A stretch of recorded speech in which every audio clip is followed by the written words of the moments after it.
page number 33, Your Worship. 35 reads the order, Your Worship. Order on IA number 2.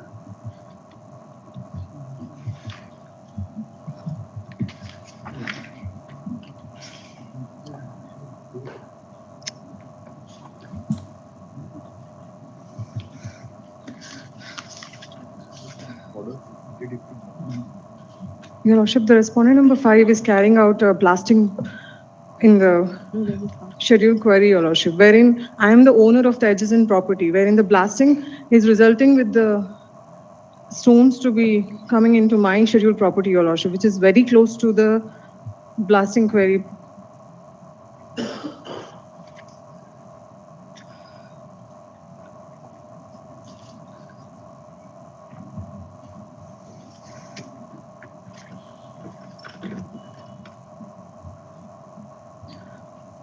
Your Lordship may also peruse Mazar report, Your Lordship. The translated copy is in page number 29, Your Lordship.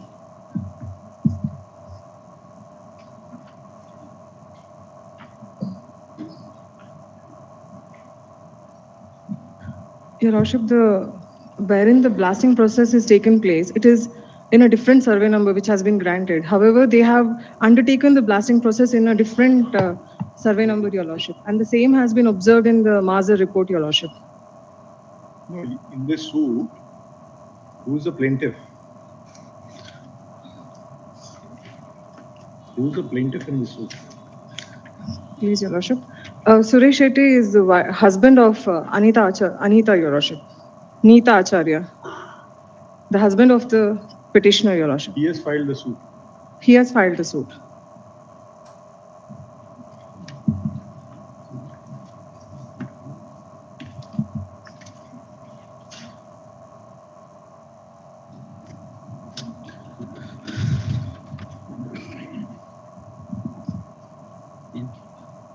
We just see the petitioner, the wife of Ganesh Acharya. Sorry, Your Lordship. Suresh Shetty is one of the adjacent property owner, Your Lordship, next to Neeta Acharya, Your Lordship. And Neeta Acharya, they have already obtained.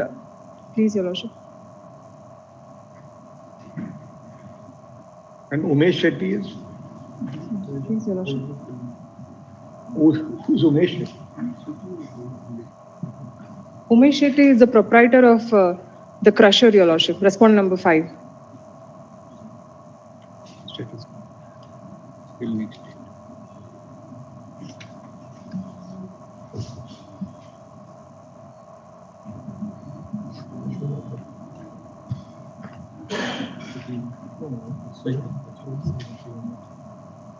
Your Lordship may kindly.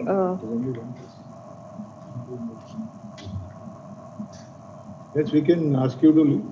No, this will be the pollution board. Your Lordship may kindly. Then I'll request Mr. Mahesh Chaudhary to be present, Madam. Your Lordship, in the meantime, no blasting process may be undertaken by the respondent number 5, Your Lordship. You haven't made the pollution board a party. Please. You have to make the Karnataka pollution board also a party. Please, Your Lordship, I'll make them a necessary party to this. An oral application made by the Learned Council for the petitioners, the Karnataka State Pollution Control Board is implemented as a respondent number 6. The Learned Council appearing, the Learned AG accepts notice for respondents 1 to 4, 1 to Madam. 4. Notice shall go to the remaining respondent 5 and 6. Respondent 5 and the newly implemented respondent. Let an amended memo of parties be filed before the next date of hearing. Full stop. Your Lordship, In the meanwhile, the respondent number 5, Madam. 5, Your Lordship. no, we'll ask you to examine. In the meanwhile, respondents number 1 to 3 shall examine the allegations made by the petitioner in the present case. And if it is found that the activities of the respondent number 5 is carrying on its activities not in conformity with law, the concerned authority shall take the necessary, take the action as necessary and warranted, or don't say necessary, as warranted. It's list of. Your Lordship, in the meantime, no crusher activity may take place. Your blasting process may be stayed, Your Lordship. We'll see. We'll give you a short date. We'll put it in April. We'll see what is happening. Your Lordship, a date may They're be anyway going to take steps. We've already given them the direction. Please. 8th of Serve a April. copy to Mr. Mahesh Chaudhary, who appears. Please, Your Lordship.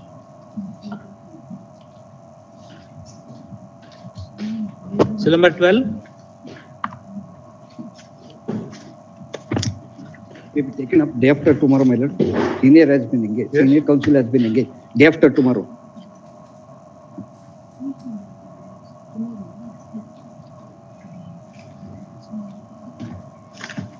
So the working permission has been given to extract the granite. Only condition number 2 imposed by the authority is under challenge. Is what? What is the condition number 2? Condition number 2, my lord, page 33. Page 30? 3. 33.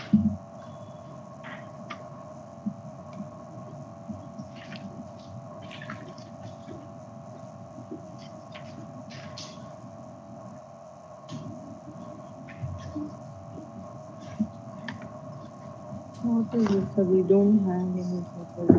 What does it say? Stone rocks found in the area should be inventory in the area where geologist is prescribed. The said minor minerals will be disposed of through public auction. Normally it is a that is under challenge. What is wrong with that? Normally, yeah, it is contrary to the rule 35 of the KMCC rules. I have accepted. It may be taken up day after tomorrow, my lord. We have engaged the service of the senior counsel. Yes, yeah. At the request of the learned counsel for the additional list.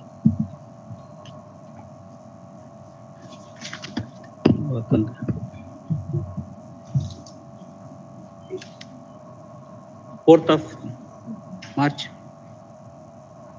Seal number 13.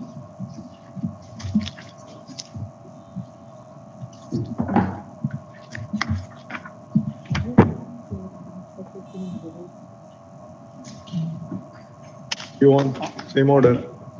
Thursday, 5 matters were taken Yes. together, wherein 6th respondent and 7th respondents were directed to issue revenue NOC as also forest NOC. And an order came to be passed, which is yet to be released, my lord. I will just submit to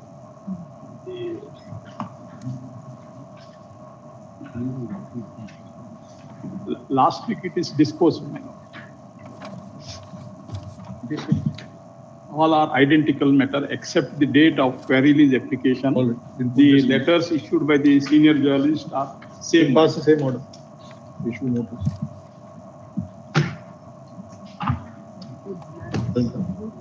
AG accepts notice, please. Next matter is also identical. Can we ask for the 14. Yes, 14. ma'am. 14. 14 also. Please, my lord. This is commercial appeals. Seal number 15. Therefore, the appellant is File challenging the dismissal of my counterclaim matters. Connected appeal has been stayed with us. Connected appeal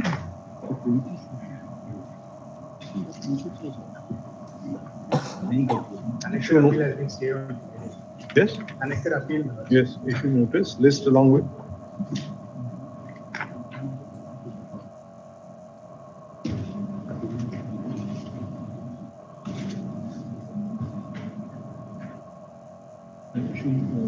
List on 9/6/2026.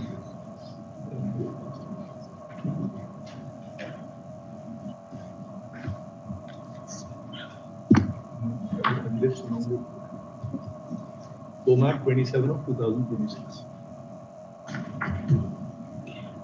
Notice may be issued for this appeal.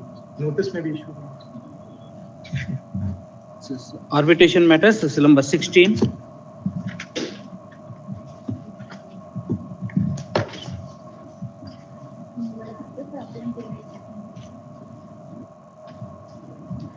Yes.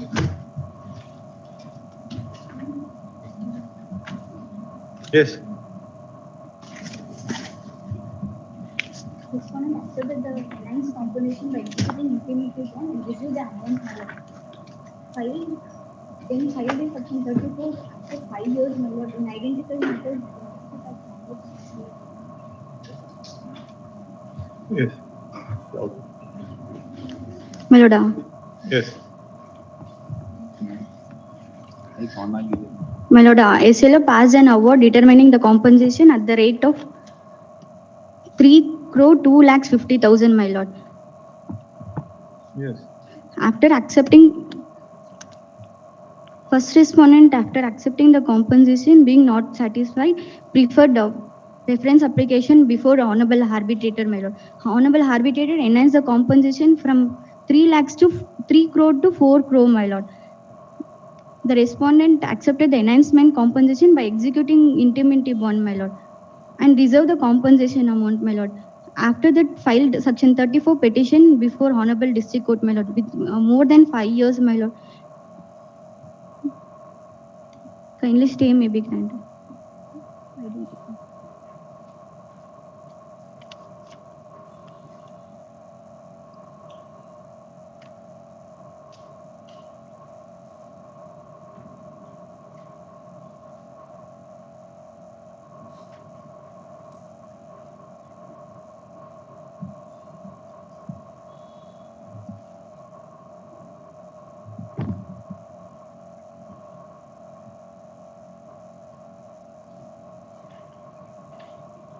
We've got a similar matter, no? Please, my lord. There's a similar matter. Please, my lord. There is. When is that listed? My lord.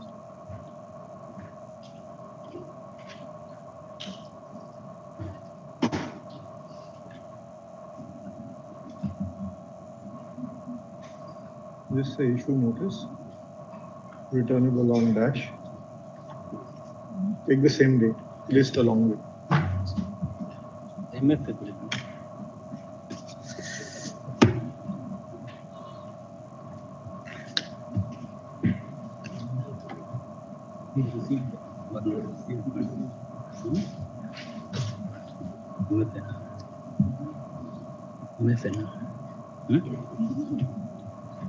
Eighteen 93 of List along with that. 20. Meanwhile, Five, the appellant shall produce all relevant records, including the documents executed by the respondent for receiving respondent number 1 for receiving the compensation, enhanced compensation.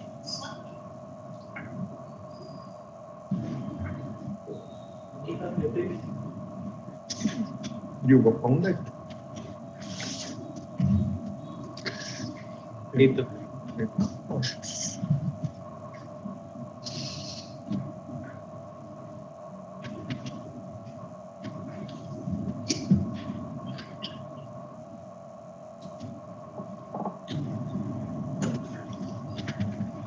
Yes.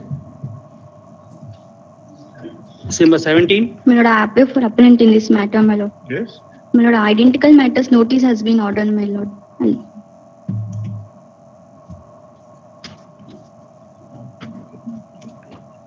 Just take the which one? Connected number. Connected number.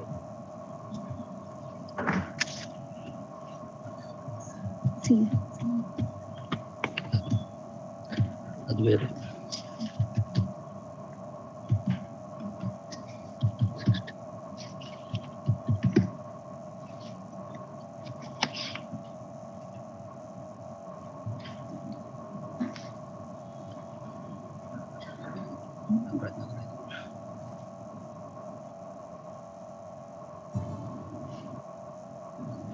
27th.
Which is the identical matter. There's no identical issue here.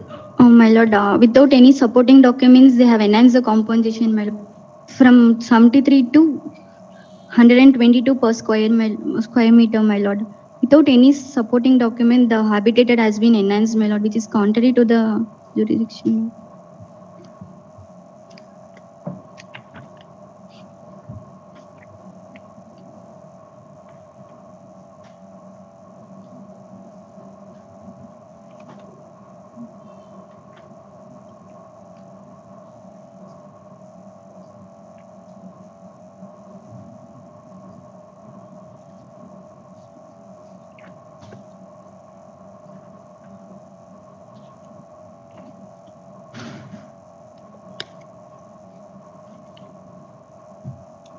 Issue notice.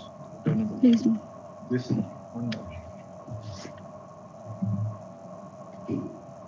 27th April. So rate appeals is number 18. My lord, in this matter, applets, please. Ready. Oh, Pina.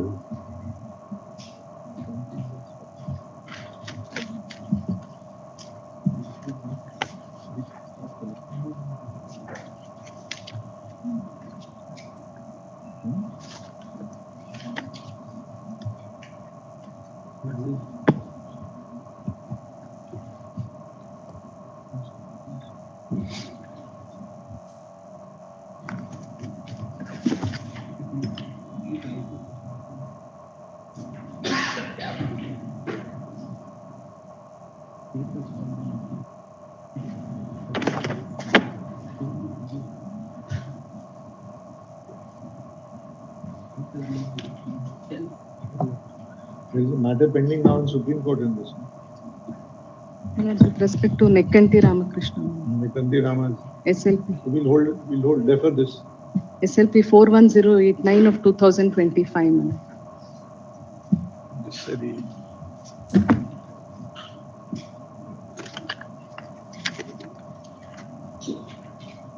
Just a list of.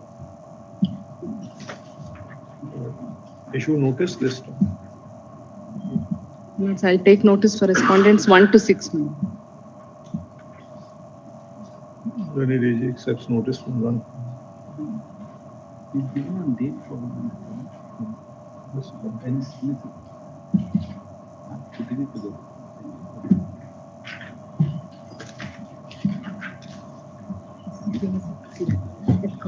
Number ಕೊಡೋದು. I'll put the notice. Excuse me, sir. When it accepts notice, one to notice shall go to other. So number 19. For reference, Your Lordship, there are batch of matters, Your Lordship. Your Lordship has issued the notice in respect of the IAS. And connected the matter, and 1920 also is the same man, Your Lordship. I'm giving the main matter number, Your Lordship, to connect with that. All of this delay. Delay of 630 filing, Your Lordship. All of them are delayed. There's 600 days delay. No? Yes, Your Lordship. In all the matters, 24 appeals has been filed, Your Lordship, in total.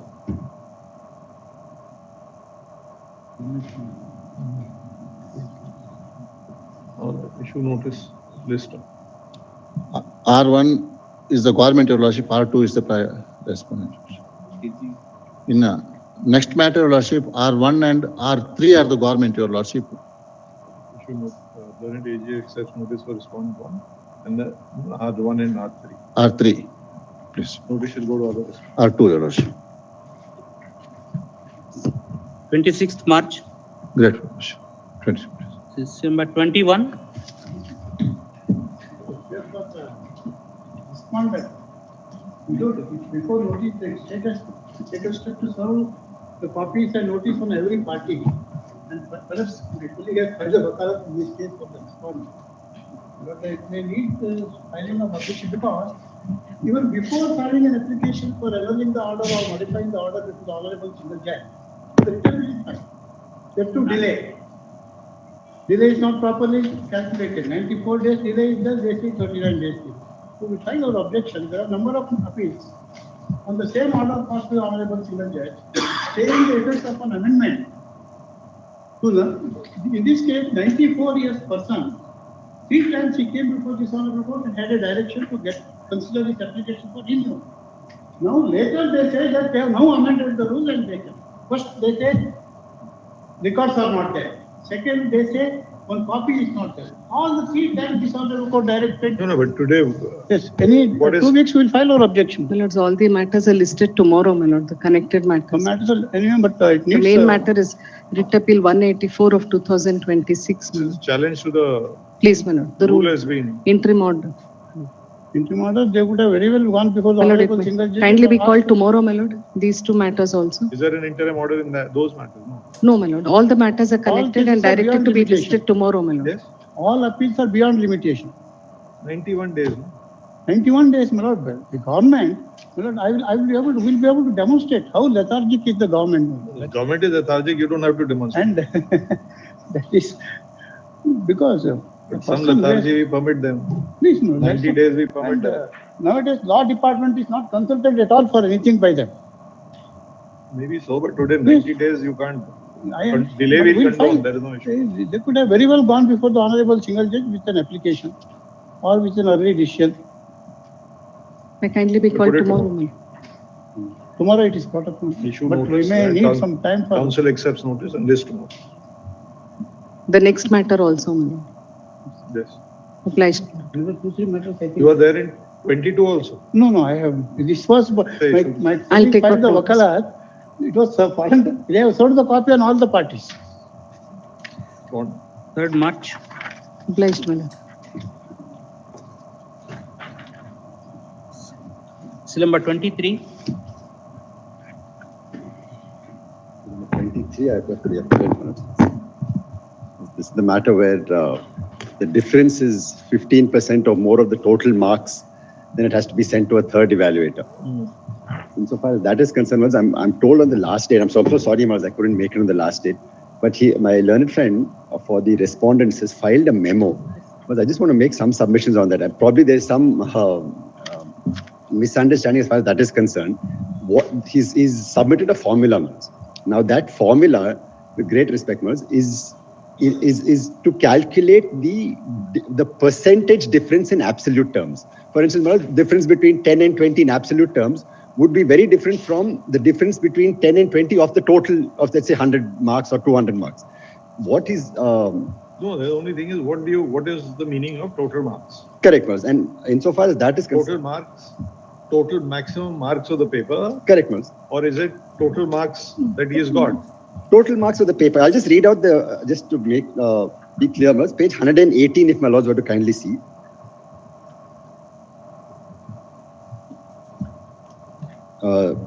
Regulation 8.4b. Yes. It says all the answer scripts shall be subjected for 2 valuations by the concerned university. The average of the total marks awarded by the 2 valuators for the paper, which is rounded off to the nearest integer, shall be considered for computation of the results. All the answer scripts where this is important, my lords, difference between the two evaluations is 15% and more of the total marks prescribed for the paper shall be subjected to a third evaluation. The average of the two best total marks awarded by the three evaluators for the paper, rounded off to the nearest integer, shall be considered for the final computation of results. Total marks. Correct, was prescribed for the paper. I'll just read it again. Much difference between the two evaluations is 15% and more of the total marks prescribed for the paper. So therefore, the total marks expression is yes, also coming in B, in the first line. Correct, Malad. Yes, Malad. So the total marks awarded in so and so, but if the variation is more than 15% of the total marks, that's right. So, marks for the paper. The way I read it, Malad, subject to correction, is if the total marks prescribed for a paper is 100 marks, then, Malad, if the difference between the two is 15% or more of the total marks prescribed for the paper, then, Malad, then necessarily it has to be sent to a third evaluation and not in any other circumstance. In this case, Malad, admittedly, the total marks prescribed for each paper. The issue only turns on the expression total marks prescribed for the paper. Right, that's right. While the total marks, which they say awarded and average will be the ones we'll take. Correct, Malad. So you have a figure of total marks. Right, Malad. So therefore, this is the case where, for instance, one evaluator may have given 45, one may give 35, or let's say 30. There, Malad, the difference is 15% of the total marks, because the total marks is 100. But if it's 45 and 32, Malad, this becomes very, that's an arbitrary, because you may have, let's say the total marks are awarded by one person is correct 25 marks. Right. The other person does 40 marks. Right. Now the variation between the two is 15. Is humongous. That's right. But since you say only 15% difference, right, the main marks. Correct. The difference is one person is awarded 60% more marks than the other. So obviously you need to give a more rational approach to this. As it is, no, of course, I'm only interpreting what the NMC has drafted. This is the National Medical Council's regulation. This is what I believe is the correct interpretation based on the wording of the NMC. No, now I understand there is a way to do on a purposive. Right. The purpose is that the variation between the two should be addressed. If there's a large variation between them. Correct. This is to obviate any circumstance where two evaluators have taken such a diverse or the difference is so diverse. Let's assume one valuer gives you 1 mark. Right, and the other gives you 14 marks. What is the variation? It's 14 or 13. Sorry, 13. It is 1,400% variation. That's where I want to point out, Malad. That would be applicable, Malad. And that's what I applied my mind to that, Malad. Therefore, when you look at correct gaps on percentages, you will see the variation of the. Correct, Malad. But according to you, if I follow the interpretation that you are giving, this is 15% of the paper, so nothing wrong. Of the total marks. Of the total marks, so nothing wrong. Correct, Malad. Now the difference I see, in fact, I also applied my mind. Last time, very frankly, when your lordships posed that question to me, I couldn't understand, but I applied my mind, also aided by my learned friend's memo. Now, Malad, that would certainly be applicable, Malad, if the words of the total marks prescribed for the paper were absent. Then, Malad, there are absolute. We are only asking you, why can't we read this total marks prescribed is the total marks which has been worked out in the sentence before. You work out a sentence. Then, Malad, then there would be no meaning attached to prescribed. The only problem is the use of the word prescribed. Correct, Malad. Now, prescribed could be the one who prescribes. Right, Malad.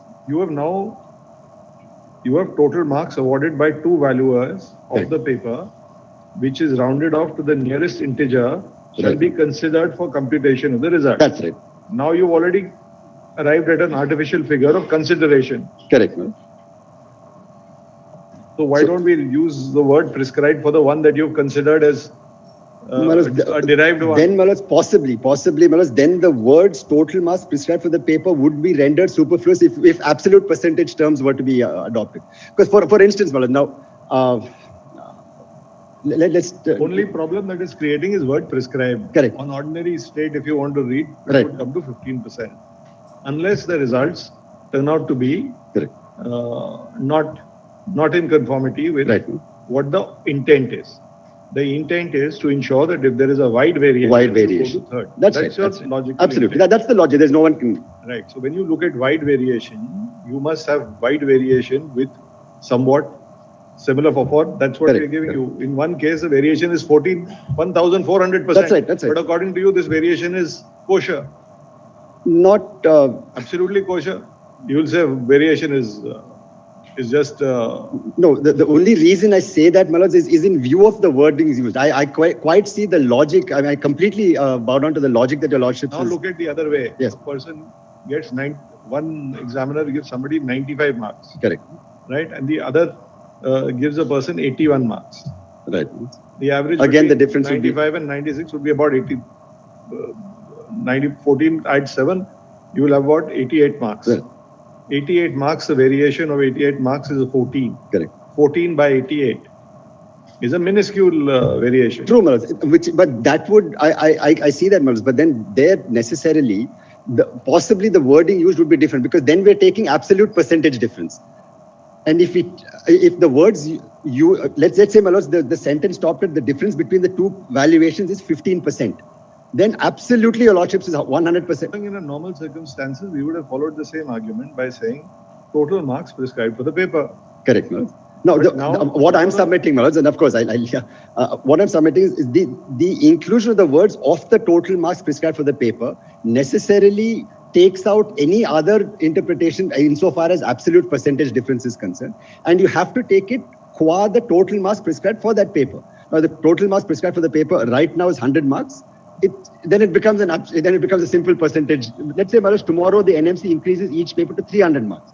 Then again, the percentage difference will still be the same, Malaj, if the total marks prescribed for the paper are concerned. But I quite see what your lordship is saying. The prescribed Mansi, the prescribed word, right, which is the only word which is creating a problem for interpretation. Right, Malaj. You are all saying prescribed means the maximum marks. Correct, Malaj. That's the way I'm reading it. That's right. That's right. The maximum marks that a person can get for the paper. Absolutely. That means 100 mark paper, 100. 100, yes, absolutely. That is what you say prescribed. Correct. And the only reason I say that, Malaj, is because any other interpretation would render that word prescribed superfluous. That's the only reason why I'm... A word prescribed, even in your interpretation, doesn't mean. You don't... There are judgments to the effect the difference between specified and correct. prescribed. Of course. This is not a... No, which is why... Now, if I just... which is why I'm submitting, if the wording used is difference between the two valuations is 15%, then without any doubt whatsoever, it's an absolute percentage which is contemplated. Or the absolute percentage difference which is contemplated. Prescribed is as it is an erroneous usage, even by your strength. There's no prescription. There is, Malaj. Just below there is the total marks. You can say total marks specified for the paper, one can understand, but this is prescribed. Prescribed, possibly, Malaj, I mean, subject to any grammatical, prescribed is that those are the total marks that have been,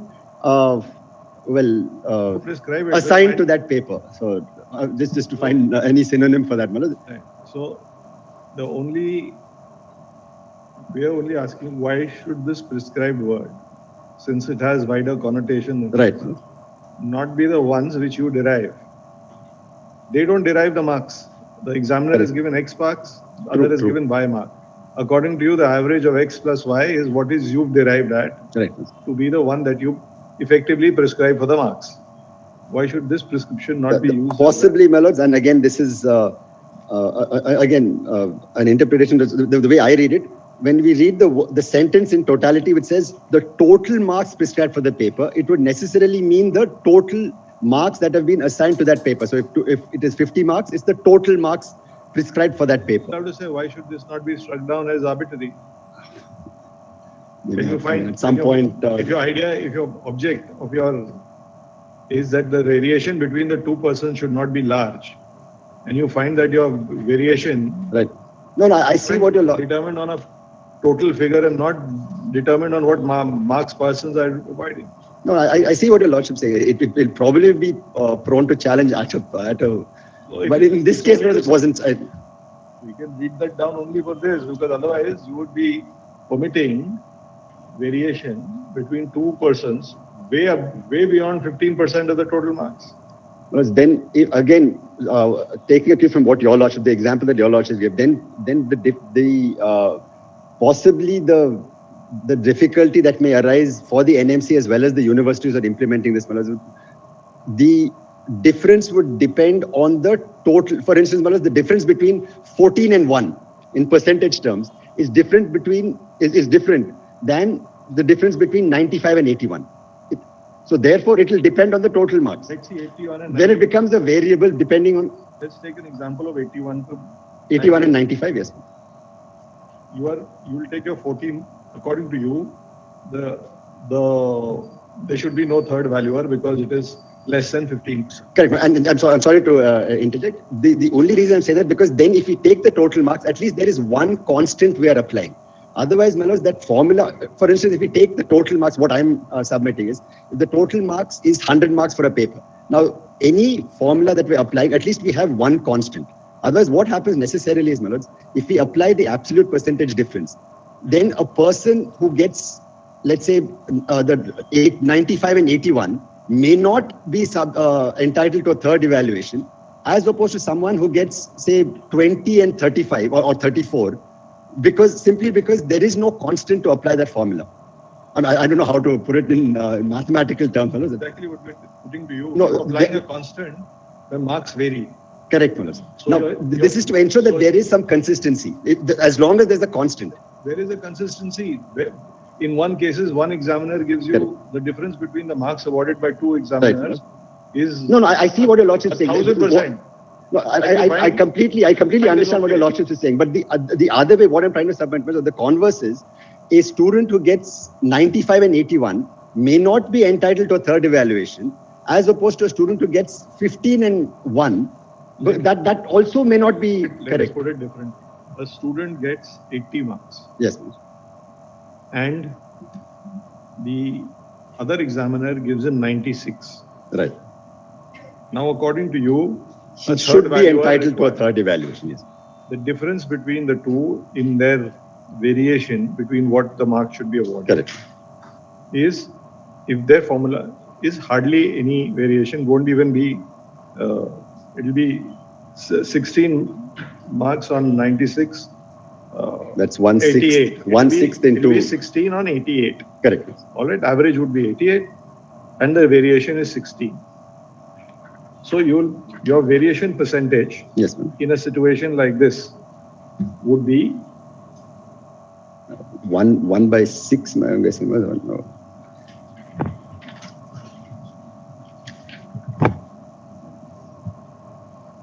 $96 would be barely about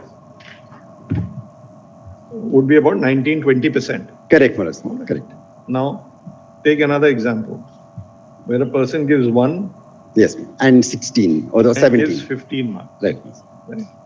The variation between the two is 1,400. True. I understood that, Maharaj. Not for a moment have I not understood that. So when it is 20%, you are happy. 18%, you are very happy to give it. But when there is 1,400% variation, you say, no, now you're out. That's the reason why if variation has a gap between the two examiners. No, I see the logic. Found to be too large. No, I completely. Then you have to read down this clause to make more sense out of it. No, I completely understand that, Maharaj. I mean, despite all I'm submitting is, Maharaj, yes, the provision stands as of today, using the words total marks prescribed for the paper. It is possibly amenable to challenge in an appropriate circumstance, Maharaj. But given the fact that they've used the words total marks, possibly, Maharaj, I can't speak for the NMC, but... What is that? Objective of this is to get the marks at the end of the day. As your lordships have said, the difference between 1 and 14, my lords, if we calculate in other way, it may be huge. But, my lords, in both the cases, what your lordship can see is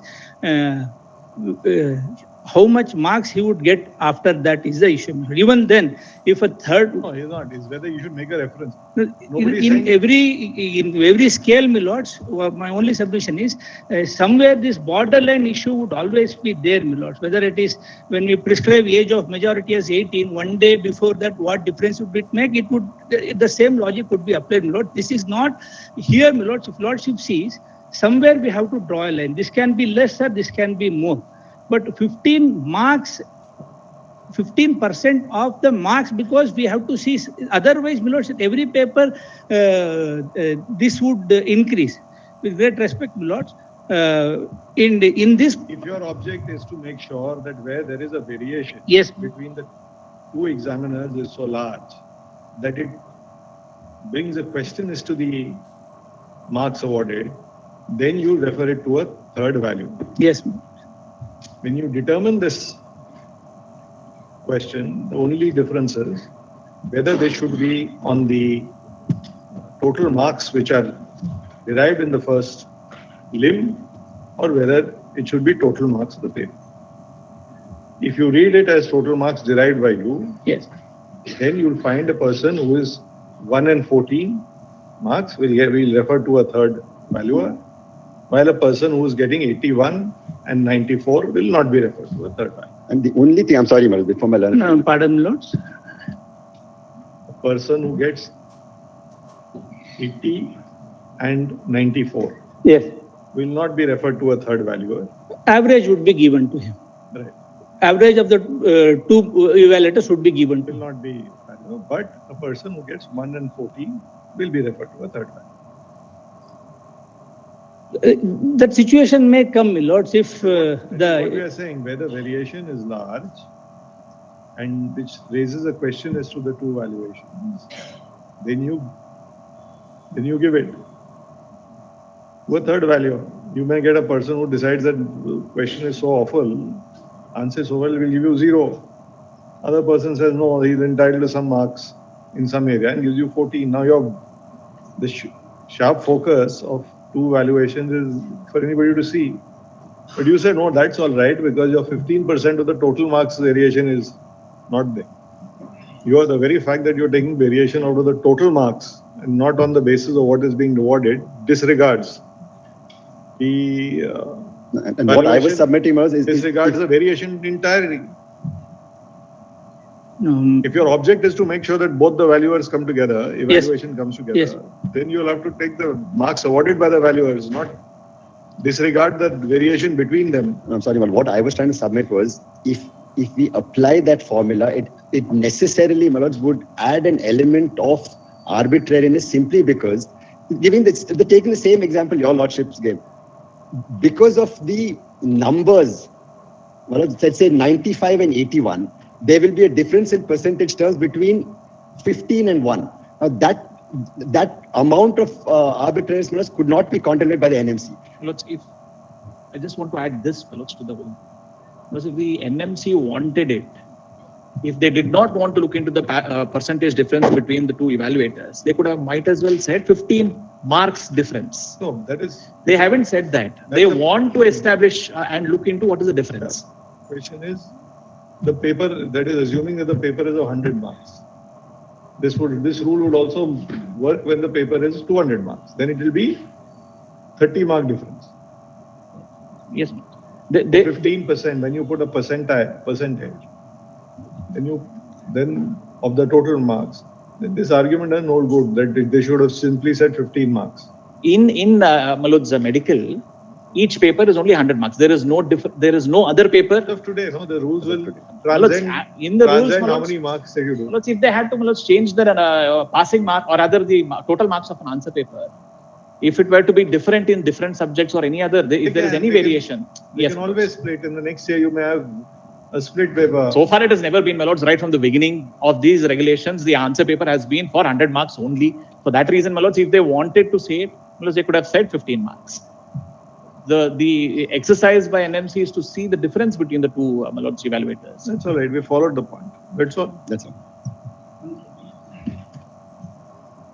These issues, my lord, the Supreme Court has said time and again on the very issue, my lord, when there is a rule is prescribed, my lords, the court should not interfere with the rule. We are not interfering with the rule. We have set aside so many matters on the rule. Yes. We are only interpreting. This is only a question of interpretation. Here, my lord, my position is that, my lords, the rule is very clear. It says that That's all right. We heard. Total marks is used twice, my lords, in the very same regulation.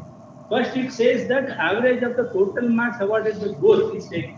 In the second limb, my lords, it is talking about the total marks prescribed. 50% of the total marks prescribed.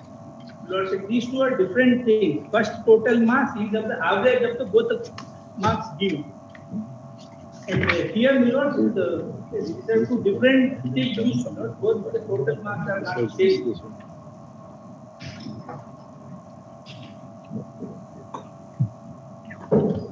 In that, my lords, if I may pursue the lordship, sorry, my lords, the third court judgment for 2022, 18-15-7-6 is on the medical regulation. No, we are not saying you have to reevaluate. This is not an issue. You have to follow the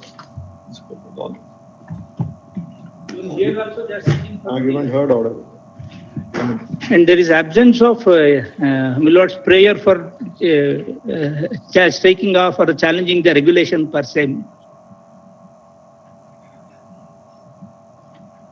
Let's just brief submissions, my lords, on the other point, my lords, that we had argued on the earlier occasion, apart from this point. The fact that, my lords, this order is not, my lords, interpreting any of these regulations. It's in the peculiar facts and circumstances of a case excising my lords' powers under Article 226. That is, my lords, to do substantial justice. Court having looked into all these facts and the fact that the regulations are rigid, not, my lords, permitting these scenarios to be addressed, my lords, where student, prima facie, my lords, court came to the conclusion is a meritorious student, has already secured passing marks. Under these facts and circumstances, court had, my lords, excised. You are there in all these matters? Yes, my lords, all these matters, my lords. That, my lords, the criteria that was laid out, my lords, was out of the two evaluators, one evaluator has passed all the students. That was the, my lords, differentiation. And the total out of the marks 4 marks. 200. And total marks also being, my lords, over the passing marks. Only to that extent, my lords, these submissions. No. Please, grateful. Grateful.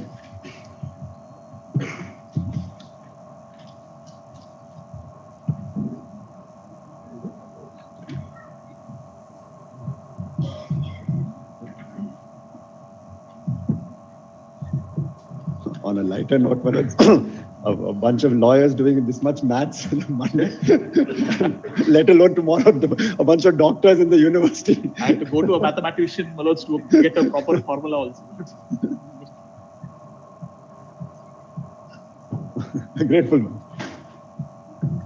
First 3 matters I take notice to NMC. In only one matter, lordships have ordered notice. In what? Matters also I take notice. The university's appeals, my lords, they are a party in all of it. You heard? You heard you now? What else?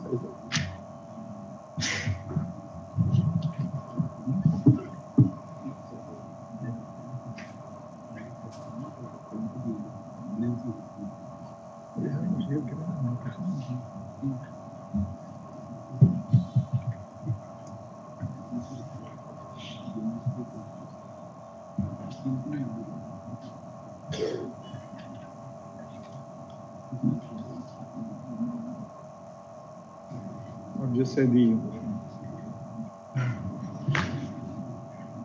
issue notice in these 23.6 notice has not been issued in 23.6. 23, Lord's 23 point. Yes, Lords. Just say 5, 6. issue notice in these petitions is not already issued. The Learned Council accepts the respondents with accepted notice. With the consent of the parties, the arguments, the order is. I will take to file wakalat. 23.6. You have all students are represented. Yes. Except one case, I think.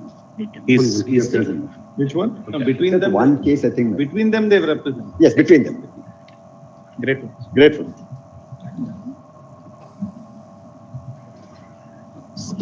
So number 24, Sumoto writ petition PL. My Lord, I appear for the respondents 1 to 4. My Lord, this is a case, my Lord, where a temple has been constructed illegally on 20.20 acres.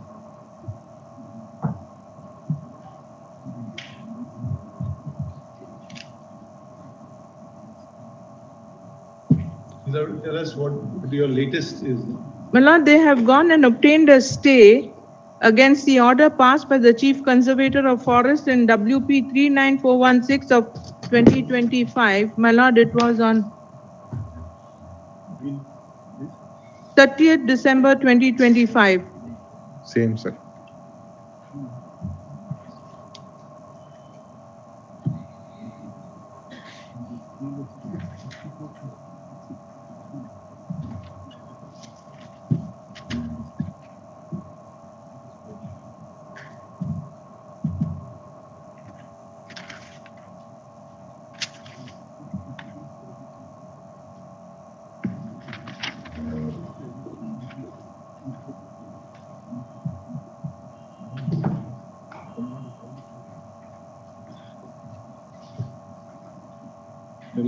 Learned AJ submits that no further steps being taken as the respondent has filed a writ petition being WP 39416/2025. And has obtained a stay order. Since the issues involved in the present petition and WP, there's some issue between the present petition and WP 39416/2025 appear to be overlapping. It is directed at the present petition. The said petition be also listed along with this petition. The WP 39416 of 2025 be listed along with this petition on dash. You obtained a stay order? Yes, madam. All right. Put this in this month itself.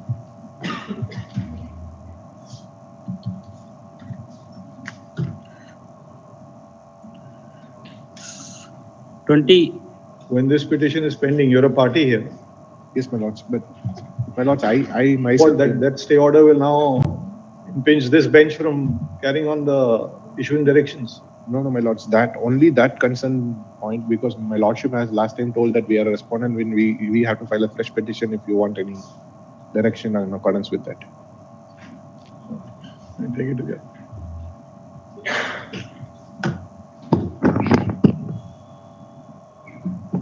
Uh, 18th of March. Seal number 25. May it please your lordships.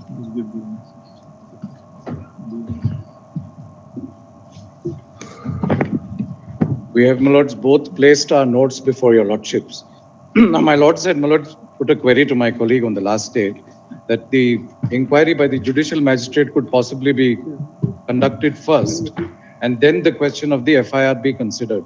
Yeah. My lords, of course, the inquiry by the judicial magistrate is mandatory and ought to be conducted. But I'm just placing a one-page note, my lords, to try and persuade your lordships as to why simultaneously there should also be an FIR, my lords, and an SIT in the matter, as was done, my lords, in the Badlapur. We'll have a look at. Let's see what the inquiry into the measure. Yes, just consider a few points, my lords. I'm conscious that your lordships are keeping that open for now. 6 factors that your lordships would consider. One is, of course, the absence of an FIR till date against the police when such an FIR was done, my lords, in the other case in respect of the Vivek Nagar police. That is very easily addressed. We can, if we have any doubts as to how it's progressing, we'll refer it to CBI and ask them to investigate all aspects. Lordships. And that is where these... That will put the end to all the outrage. Yes. Just have a glance at these points and then your lordship's hands. 2 is just one second. My friend doesn't mind. That the respondent... Let him complete. Yes. Yes, of course. I would. That the respondent state has failed to place the investigation report on the existing FIR 89 of 25 before this honorable court. That was the FIR against the deceased person, which my friend submitted is all encompassing. That moreover, the respondent state's submission dated so-and-so indicates that the magisterial inquiry report has been submitted by the executive magistrate. That report is also not before your lordships. Then, my lords, the post-mortem, the ballistic reports, the FSL, etc. are not before this honorable court. The report of the state itself discloses, my lords, that he was not handcuffed and that he was shot at the back while he was in custody, allegedly, my lords, to show his Aadhaar. And lastly, the FIR that has come to be registered also is self-serving in nature, in the sense that it is registered by the police officer involved in the incident and asks for action to be taken against the deceased. That is the literal language. So that is how, my lords, shallow, if I may say, the FIR is. On the inquiry, my lords, there are guidelines that the NHRC has placed, which I'm placing on your lordship's record, so that the judicial inquiry, my lords, made under 196 may kindly keep in mind the guidelines that the NHRC has laid down, my lords, for custodial deaths.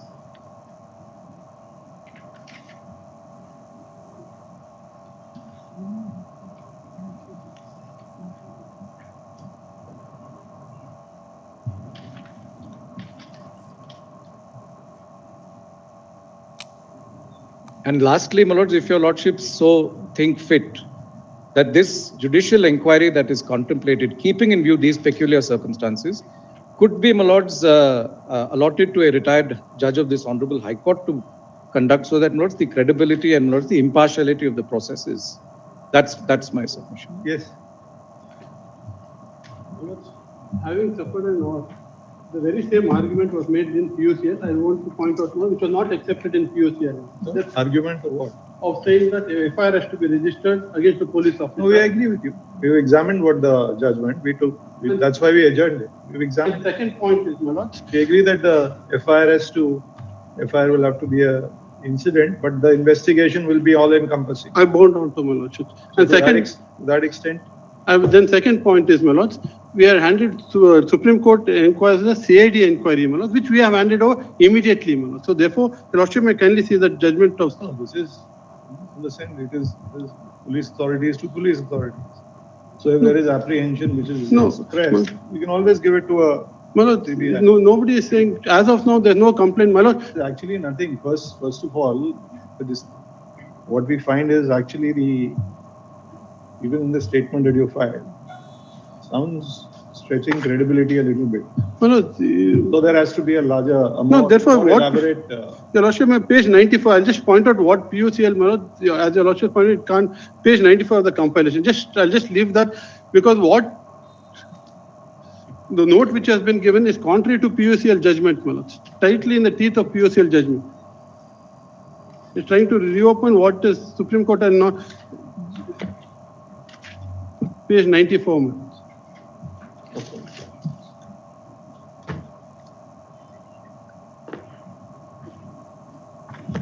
Date of compilation 2nd February 2026, my lord. Yes. Para 31, my lord. Yes. In the light of the above discussed and having regard to the directions issued by the Bombay High Court, guidelines issued by NHRC, suggestions of the appellant PUCL, amicus curiae, and the affidavit filed by the union, state government, and the territory, we think it appropriate to issue the following requirements to be followed in the matter of investigating police encounters in the case of death as the standard procedure for thorough, effective, independent investigation.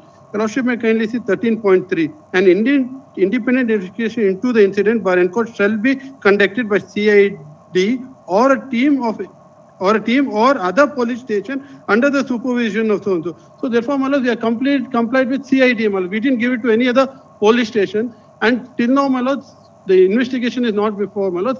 If the investigation followed anything, your lordships feel out. You're saying exactly what. No, I'm just trying to.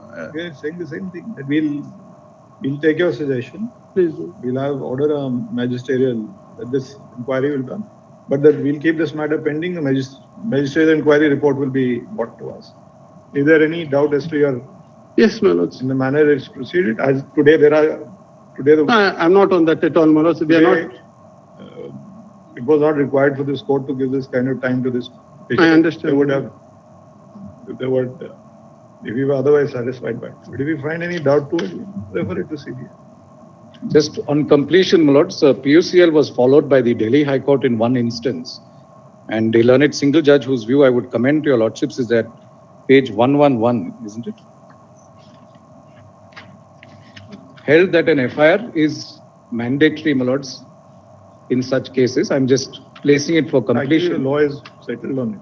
It doesn't have to name an accuse or make an offense. It can always be added. Of culpable homicide. Yes, it can always be added. The moment the magisterial one is, it still doesn't. Lords, so long as then the investigation into the original FIR. All aspects. It will have to be in all aspects. Yes. We'll record your statement. We'll record your contempt. Lordships. That was an interesting case, Lords, where the police, the FIR had been registered and at the direction of the magistrate, the state of NCT, my lords, the government of NCT challenged it in a writ petition, and the court, my lords, followed PUCL, Rohtash Kumar, and held that an FIR. That seems to be the only view post PUCL on this question. Just ignore the petitioner has filed the present petition as a public interest litigation.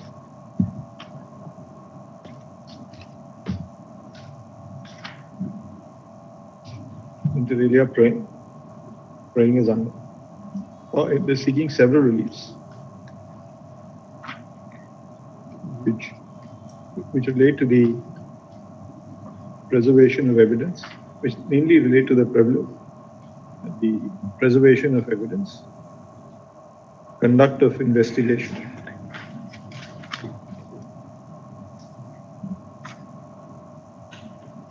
and conduct of investigation.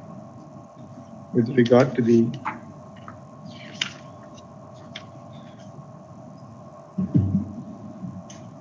custodial death,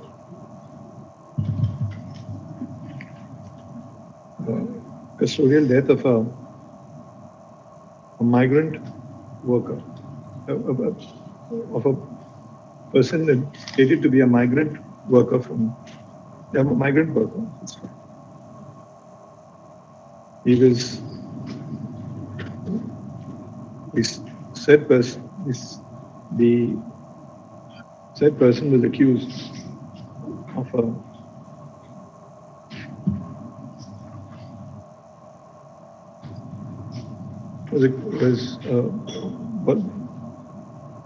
was he accused formally or he was a suspect? Accused, man. It was a charge. Yes, sir. That is at page number, man. He was accused of crime under a heinous crime of under POCSO and of murdering a 4-year and 10-month-old girl. Good stuff. The facts indicate that we stated on petition indicate that on 13/4/2025 at around 10:45 a.m. the police authorities received a complaint.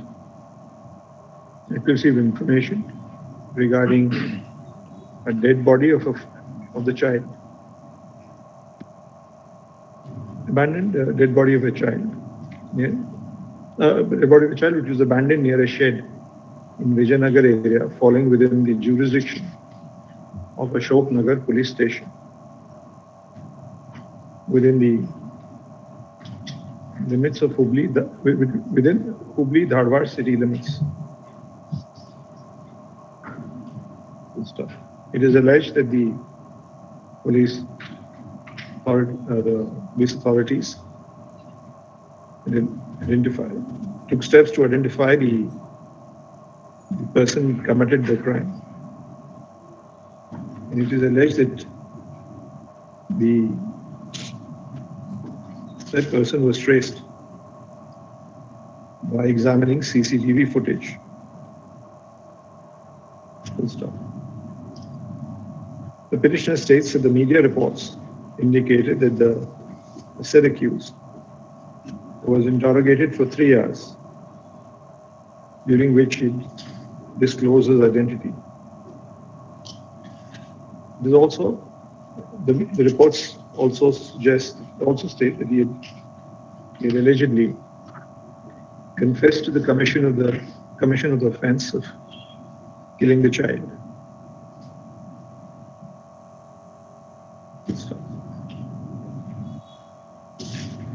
It is stated that he took the police authorities to the outskirts of an abandoned house to show his where it is stated that where he claimed that he resided. Full stop. The said house is it is stated in the petition that the said house was located about 11 kilometers from where the child's body was found.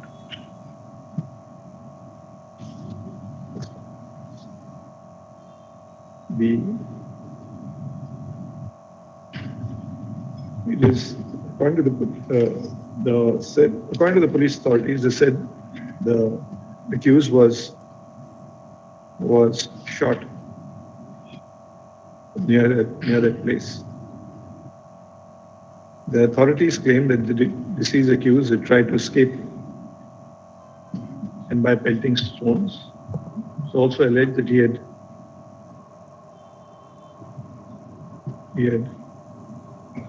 tried to strangulate a woman, a woman constable.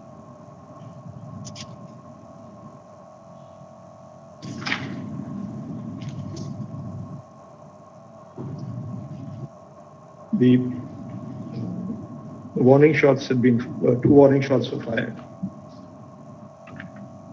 And over thereafter, it was 3 shots fired on him, leading to his demise. The petitioners allege that this was in effect an execution. Yeah, this is the fact that the police had executed the deceased without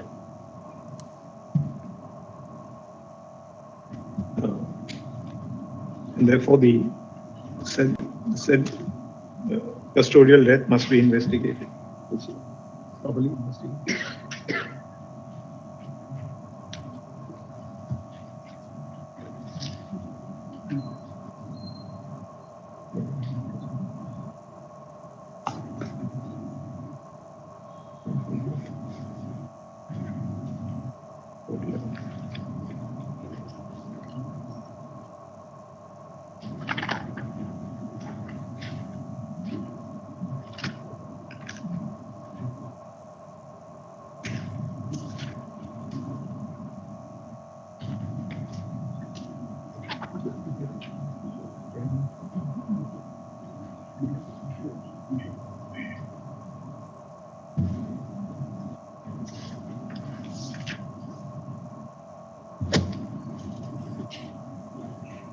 Next one of these.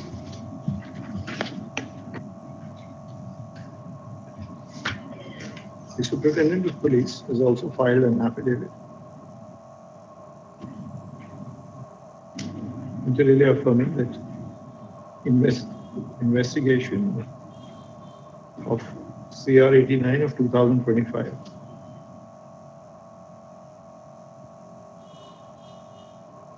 regard to offences under section 132, 262, 324 of bracket 4, 74 of DNS, and under section 3 of the Karnataka Prevention of Destruction of Public Property Act 1984.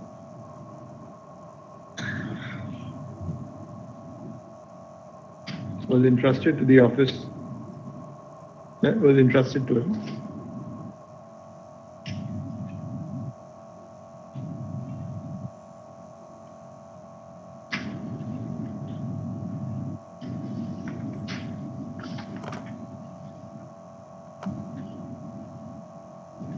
Was entrusted to the VHND division. Full stop. He was stated that he was he's a supervising officer of the said investigation. That's it.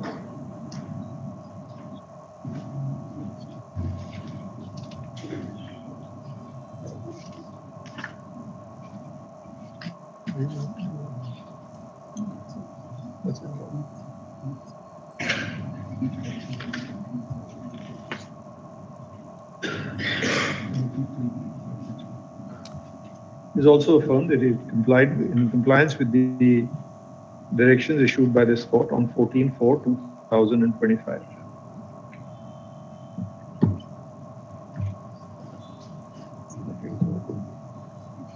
I actually say before that. Let's say on 15/4/2025, this court had passed the following directions.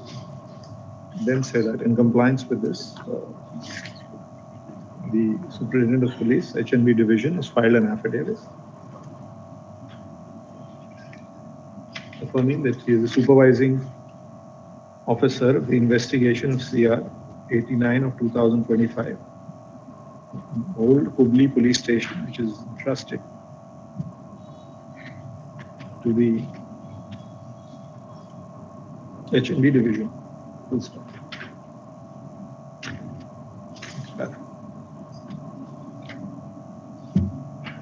He states that in compliance with the orders, photographs of the colored photographs of the deceased and accused were taken on 14/4/2025.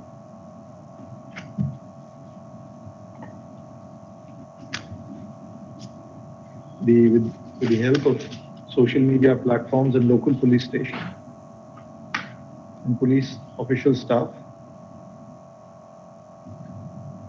the efforts are being made to locate the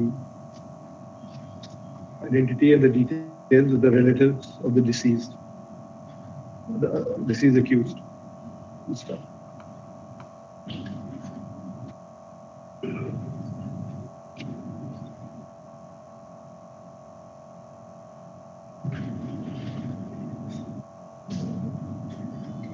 The local investigation officer had also visited the scene on 14/4/2025. He was accompanied by independent witnesses. During the visit, the investigation officer collected blood-stained earth, 2 stones, uniform buttons, from a star flap, and the nameplate of WPSI. WPSI Annapurna from a walkie-talkie, 4 empty cartridges from a 9mm pistol, and a Berek from a hairnet, and the nameplate of staff, and a car bearing number KA02G1858. Further, a 9mm pistol and 3 live rounds were surrendered during the investigation by one of the police inspectors and had been seized during investigation.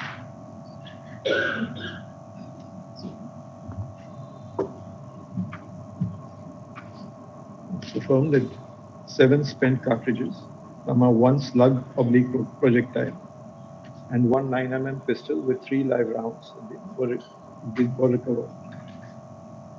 The same have been reported.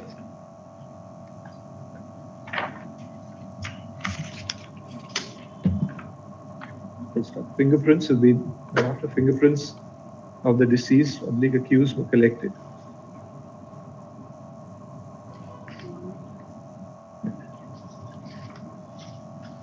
Deceased accused were collected.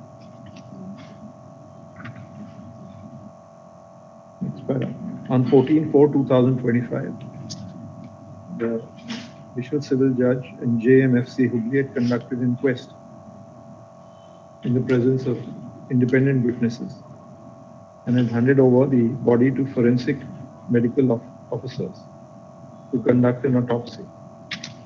The inquest proceedings were video taped and are preserved.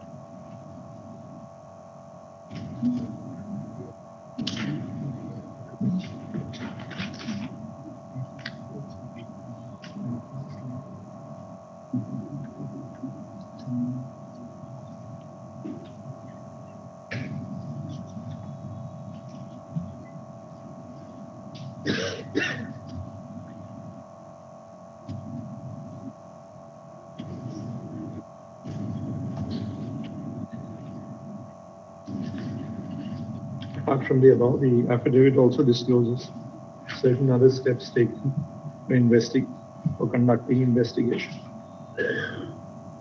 Any fingerprints collect? No fingerprints of the officials to whom the weapon belongs. No, we'll have to assign to. Assigned to the women police officer, it is assigned to her. Fingerprint, she admits that she has shot him in the complaint itself. No, in this it is not there. Affidavit. Well, in the affidavit, if your lordship, we can file that affidavit also. The status reports have been filed, which state have been filed by the state, which state that the investigation is now being handed over. Keep this handy if needed. CID. Full stop. Next panel. The learned counsel appearing for the petitioner focus his intentions on two aspects. First, he submits that the FIR, which is being lodged, is not in accordance with the directions issued by the Supreme Court in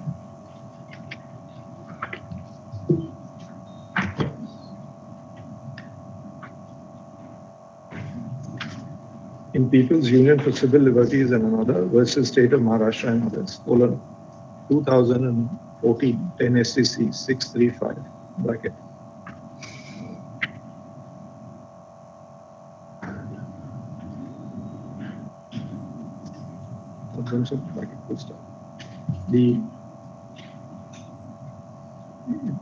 It's contended that it's necessary for the state to have filed an FIR for conducting the investigation as to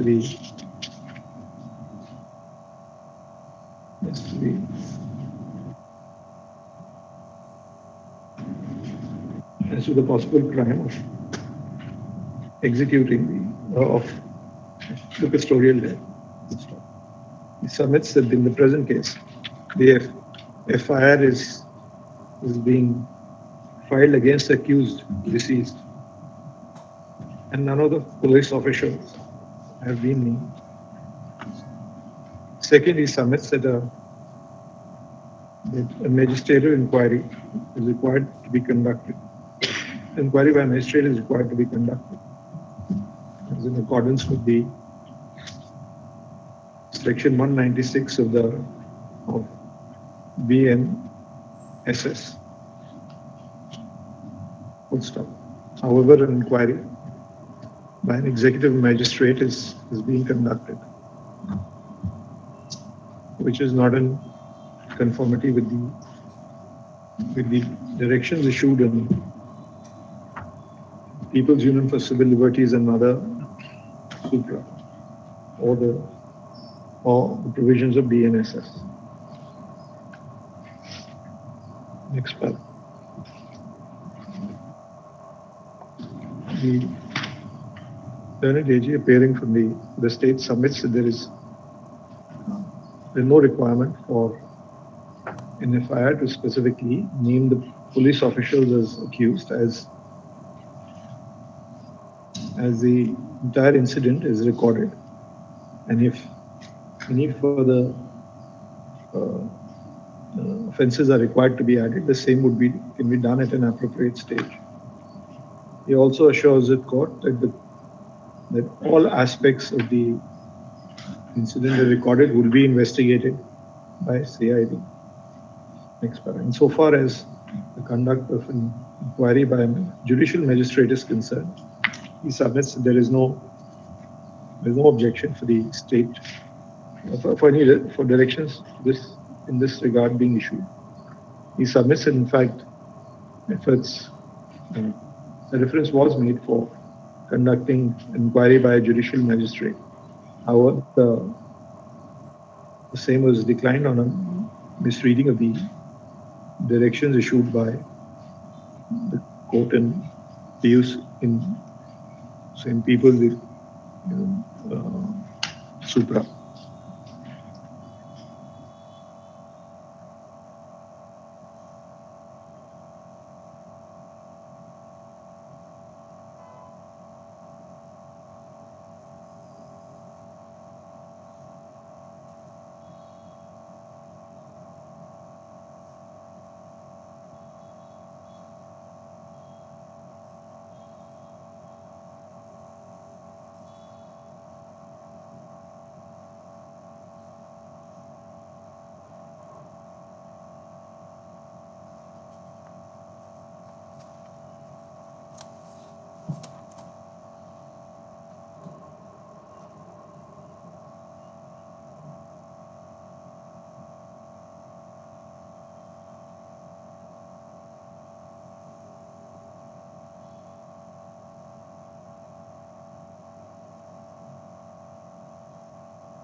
Would it kindly be a time-bound inquiry? You're saying June? We'll place the report in June next. As your lordship. 8th of June.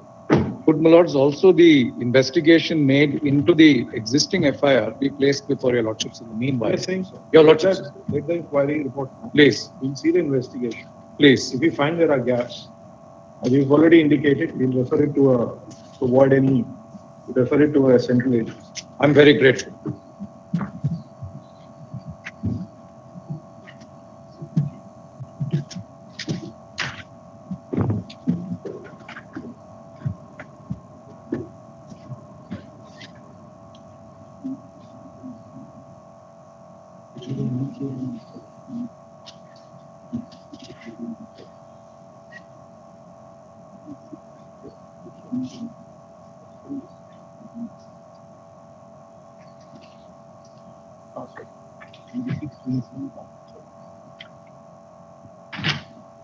The 26 Passover, the 27 Passover,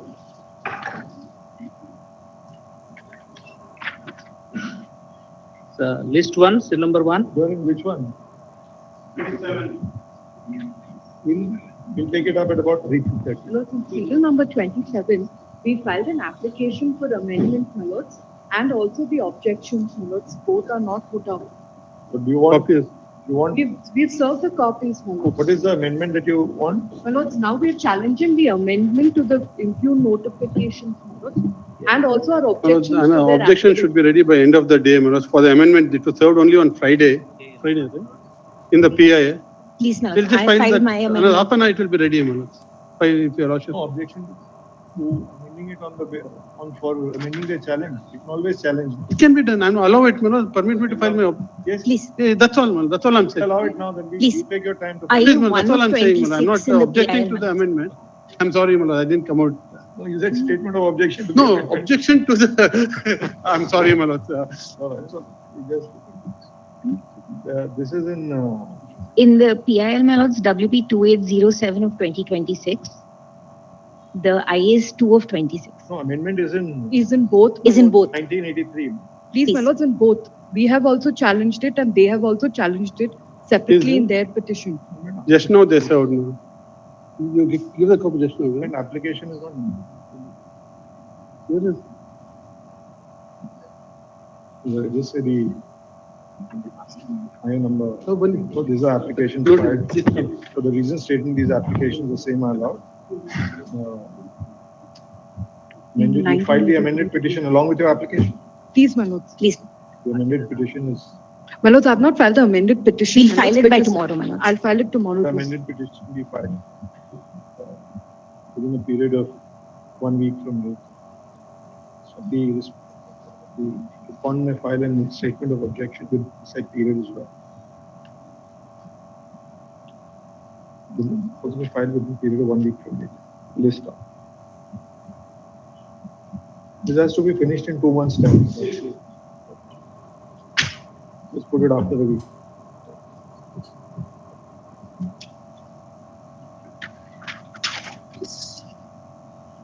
Tenth of March.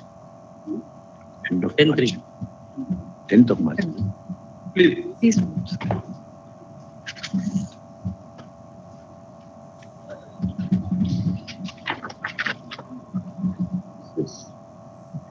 List 1, still number 1.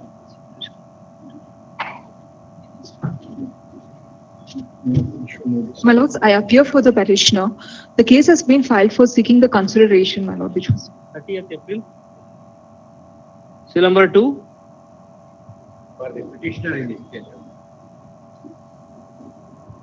Notice may be issued. Delay of 345. Issue notice. Delay is there, your lordship. It may be condoned. 30th April. Still number 3.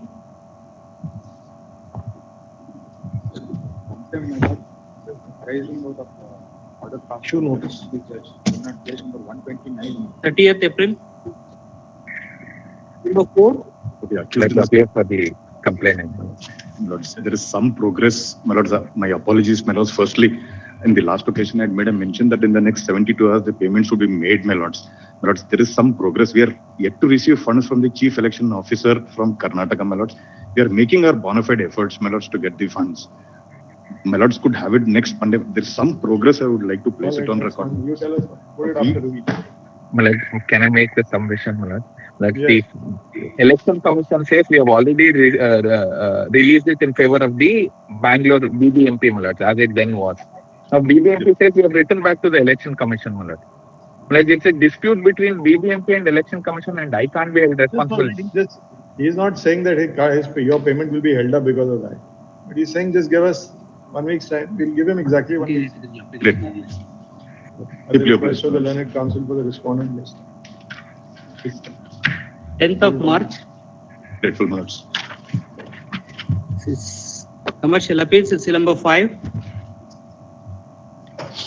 I appear for the respondent. Lordship, I appear for the appellant, Lordship. There is a COM AP 164 and 180, which needs to be connected with this same matter. In the last occasion, it was supposed to be connected, but it wasn't. The 2 other appeals, my lord, arising out of the same proceedings and between the same parties.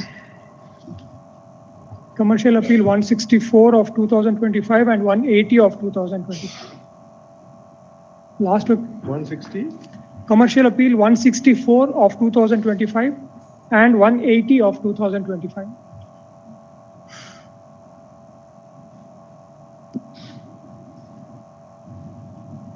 All are arising out of the same Section 9 proceedings.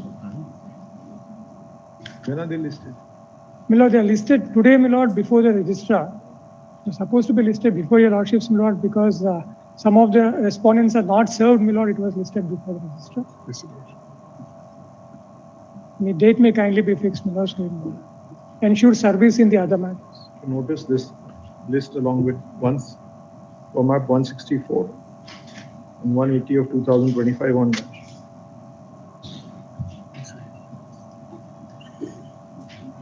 Second of June. Okay. Still number 6. I appeal for the appellant. Yes. Lord, second judgment and decree of the commercial. My lord, there is another appeal, my lord, filed by my learned friend. That is commercial appeal number 435 of 2025. 433. 433, my lord. 433 of 2025. But it came up before your lordships on 9/12/2025, my lord. After condonation of delay, your lordships have directed my learned friend to file paper books and posted the matter to 23/3/2007. These 2 appeals arise out of the same judgment, my lord. For the reasons stated in the application. I'm filing a memo also, my lord, giving the details. List along with format 433 of Details 2025 on 23rd March 2026. Still number 7. 23rd it is posted. Yes.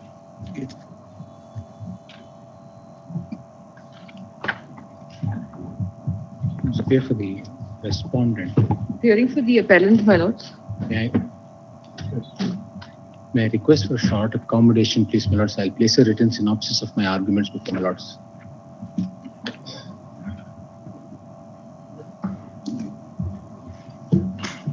This is for hearing now. No? Yes, ma'am.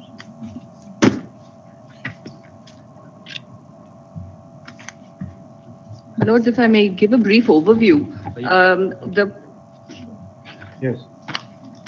The case of the plaintiff as it was before the commercial court was that they were owed a certain amount of money, and that amount was split between what was originally given to them as shares. My lords may take the plain copy at page 153, my lords, which has been produced with the paper book.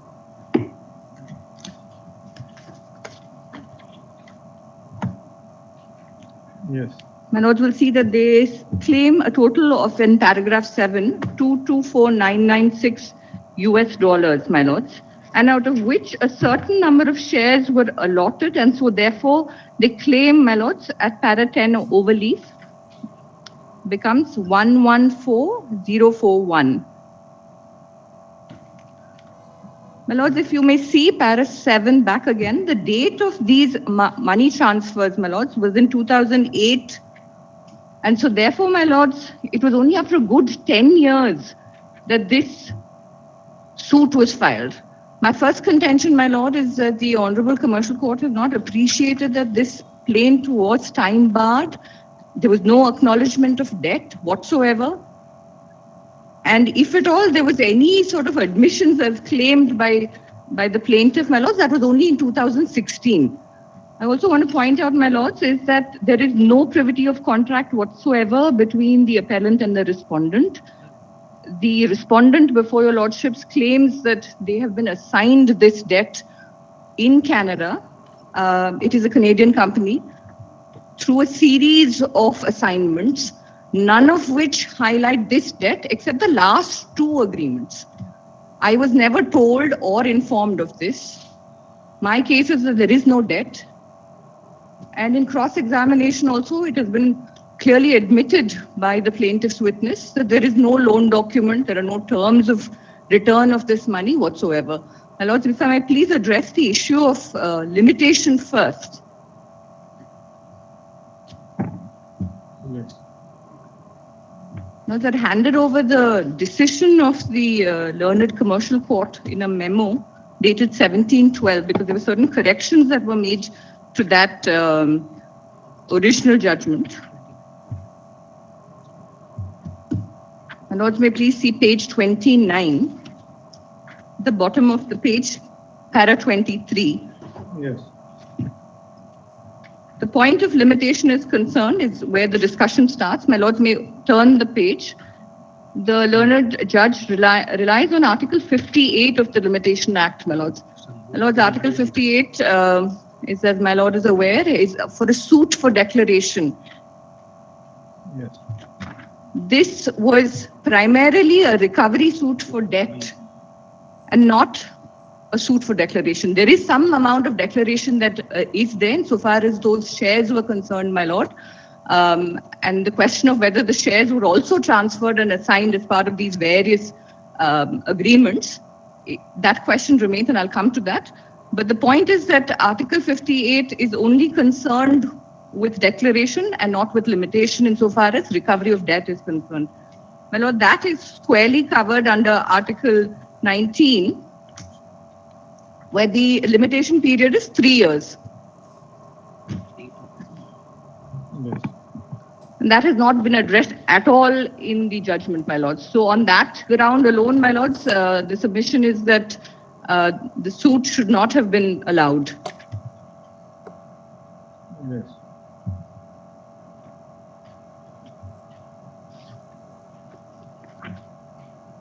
My lords, and so far as the second contention, my lords, is a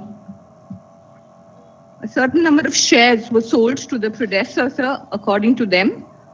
It is admitted that a certain number of shares were sold to Contempt Inc.,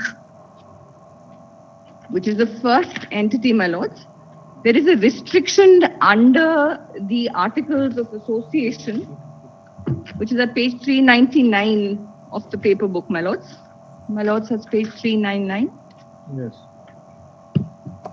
Lords may kindly see para 4 or clause 4, Article 4, I'm corrected. Article 4. This only stops at 372. Lords, there must be a second bundle, volume 2. Yes. My lords may see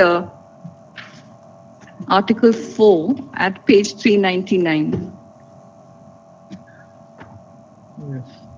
The restriction, my lords, is that if the shares are to be transferred, they shall first be offered to the members of the company, my lords, the last 3 lines, and only such shares which are not purchased by the existing members shall be offered to other persons. There is no such offer that has been made, my lords. And the allegation is that these shares have moved not only across one set, but across multiple sets of entities, all Canadian.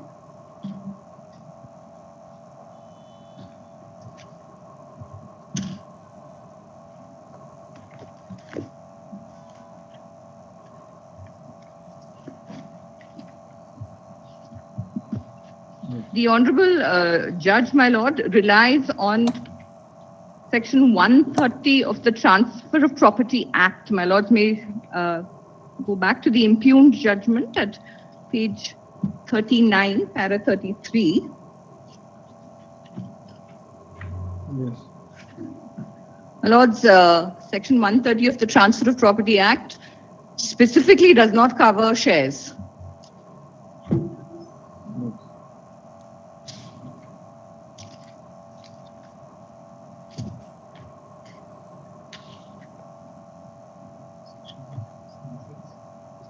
(137) clearly says, my lord, nothing in the foregoing sections of this chapter applies to stocks, shares, or debentures, or to instruments which are for the time being by law or custom negotiable to any mercantile document of title to goods. This issue has not been considered at all by the learned judge. The whole restriction and the reason for transfer, no notice, articles, none of that has been considered, my lords.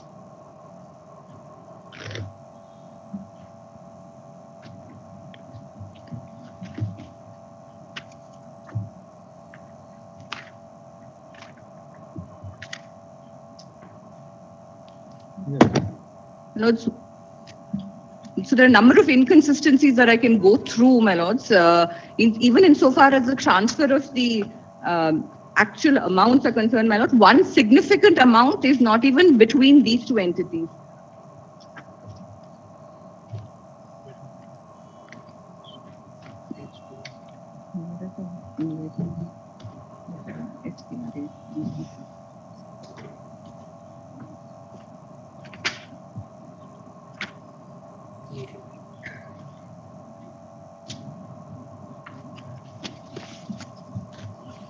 Lords, may please take page 389 of the compilation, my lords.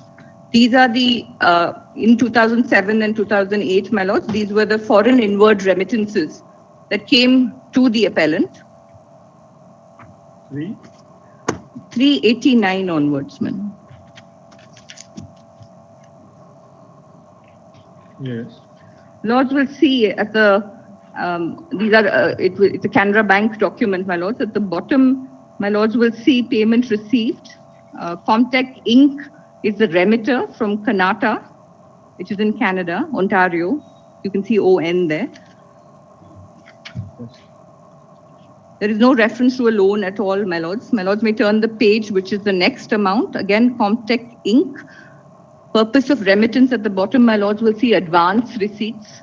So these, my lords, are contentions that we had provided certain services and design services to them, and therefore it was advance receipt. Advance payment received for equity capital.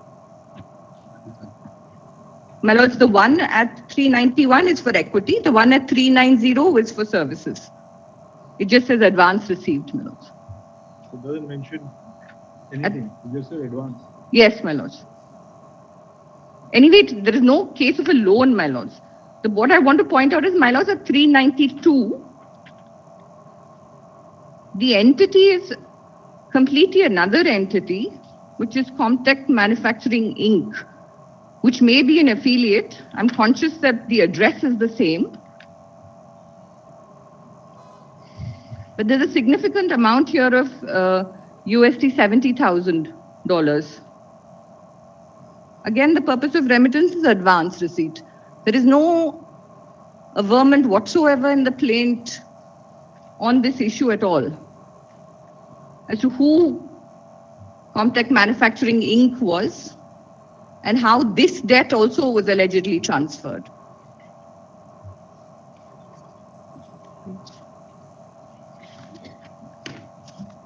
In fact, my lords, the financial statements of the appellant have been produced at page 421.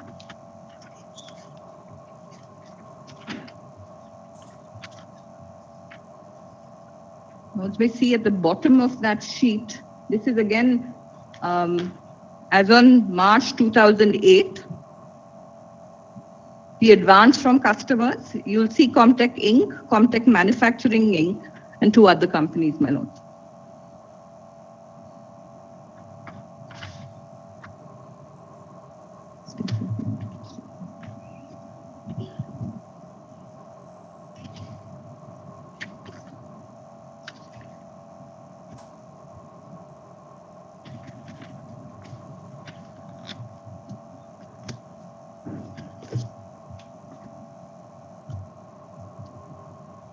Yes.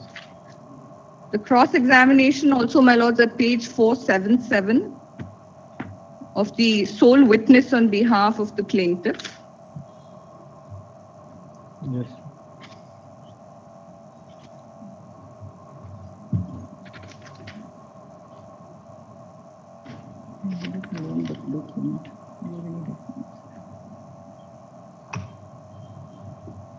He admits that there is no documents at question 31, my lords. And the answer, there are no supporting documents whatsoever which show the loan.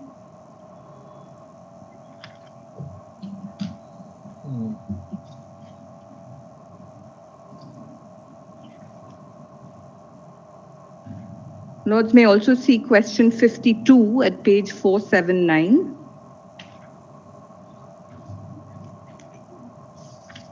Yes. The question is between 2008 to 2016, there is no written demand. There probably were, but I can't recall. So there's nothing on record to show that.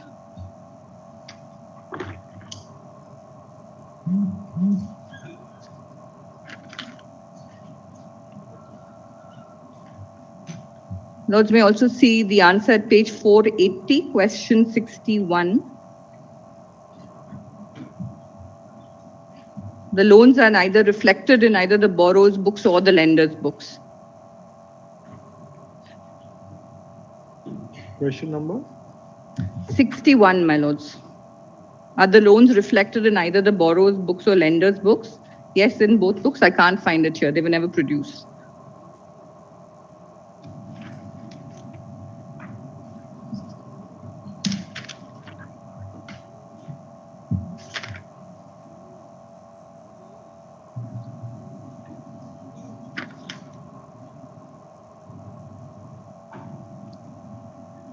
All right. I can go through the number of contractual details which show that this assignment has never occurred, and all the companies are interrelated, my lords. They are husband and wife. In fact, Mr. Mathur was also a director on the appellant. So, my lord, the conduct shows that there is some engineering of this in the context of bankruptcy of the original Contempt Inc. Yes.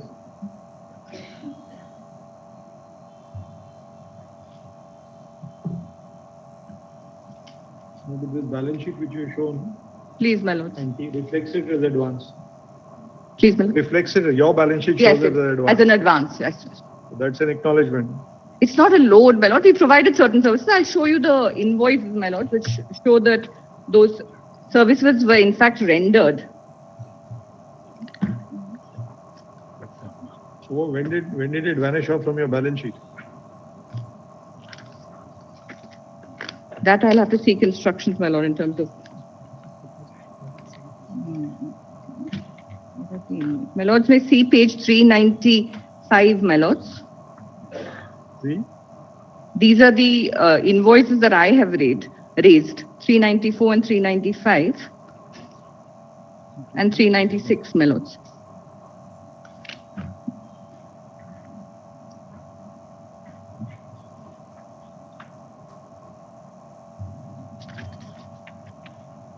They were designed and manufacturing for certain plastic molds, my lord, that we were supplying to the Canadian entity.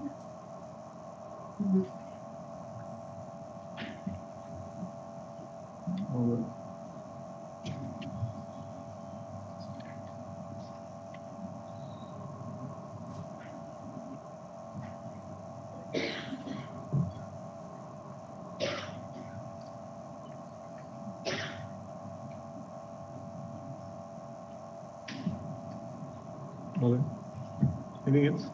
No, it will take some time to go through each of the contracts. If my lordships has time, I will go through those contracts just to show that. You want to give your written submission, you can give it.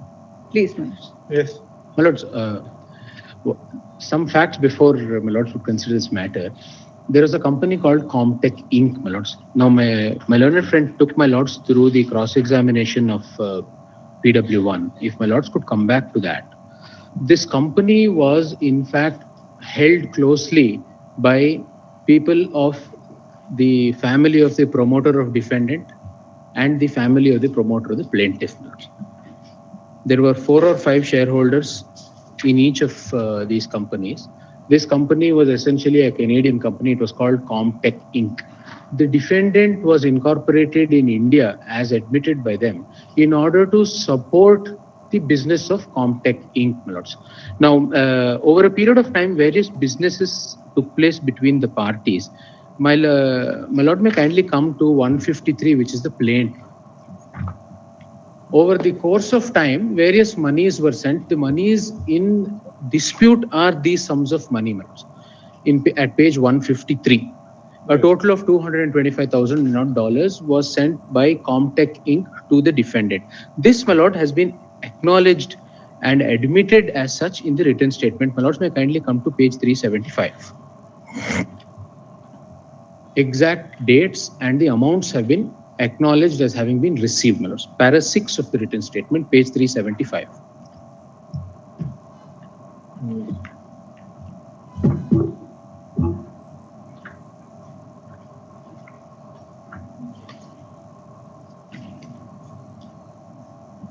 It is submitted that as consideration for services received, Comtech Inc. transferred a sum of rupees USD 37,840 on 14/8 and further sum of USD 70,653 on 22/2 to this defendant.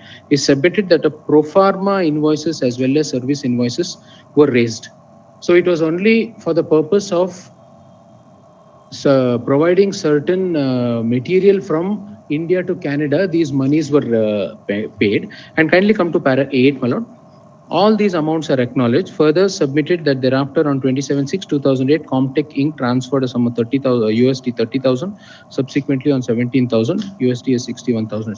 All these 5 amounts have been acknowledged. So since they could not supply these materials, they decided to repay us in some fashion. First, what they did, my lords, was 390,682 shares, equivalent to about 7% of equity in the defendant, they issued to us to a value of about $125,000 US. That is evidenced by Exhibit P11, which is a copy of the share certificate only which they sent to us. P11, my lord,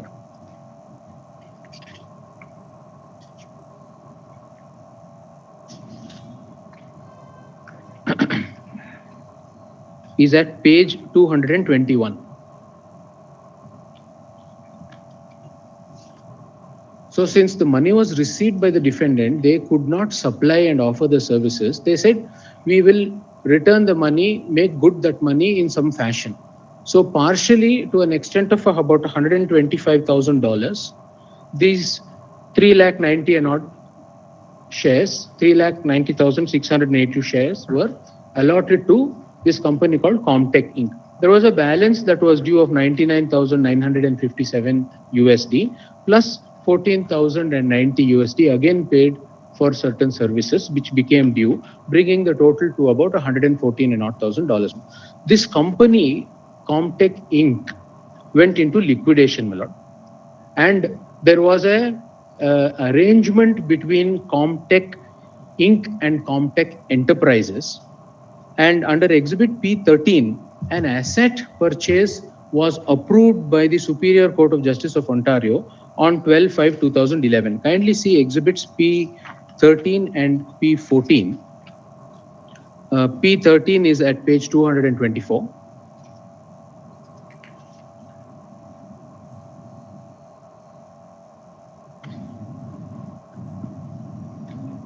Under this contract, which was approved by the court hearing that takeover, all the assets and liabilities of Comtech Inc., my lords, was transferred to this company called Comtech Enterprises.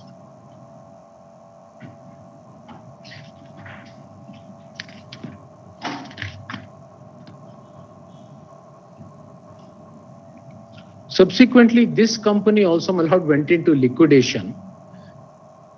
And again, a contract was entered into for transfer of assets and liabilities of this company called Comtech Enterprises to Mrs. Neeti Mathur.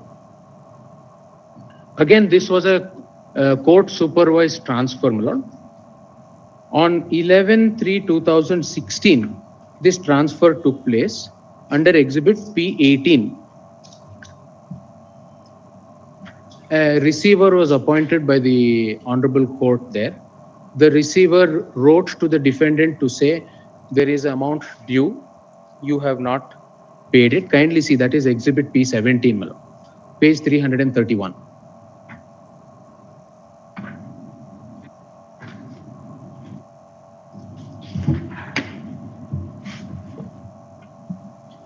This is of January 20th, 2014. My lords found it? Yes. Yes. This is written by the Fuller Landau Group, which was the receiver appointed by the court insofar as Comtech Enterprises was concerned. They informed the defendant about this liability, and kindly see fifth para. In addition, we include as attachment to this letter a support of payments made to Comtech Inc. totaling to $225,000 and $39.81. We have been advised that 100,000 of these payments related to purchase of 390,000 shares of Comtech Inc. and balance of 125 was in relation to a loan made to Comtech Inc.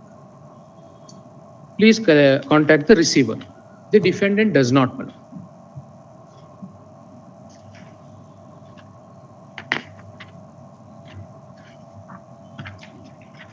Then there is an order of discharge where kindly come to the next exhibit, P19. And in this order, there is a direction. Mrs. Neeti Mathur is a secured creditor of Comtech Enterprises. The assets and liabilities of Comtech Enterprises are...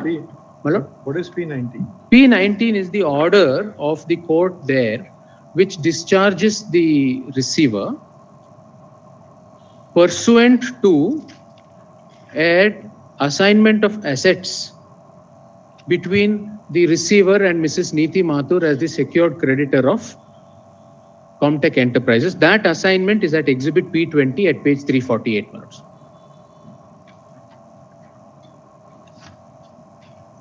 So Mrs. Neeti Mathur is a secured creditor of Comtech Enterprises.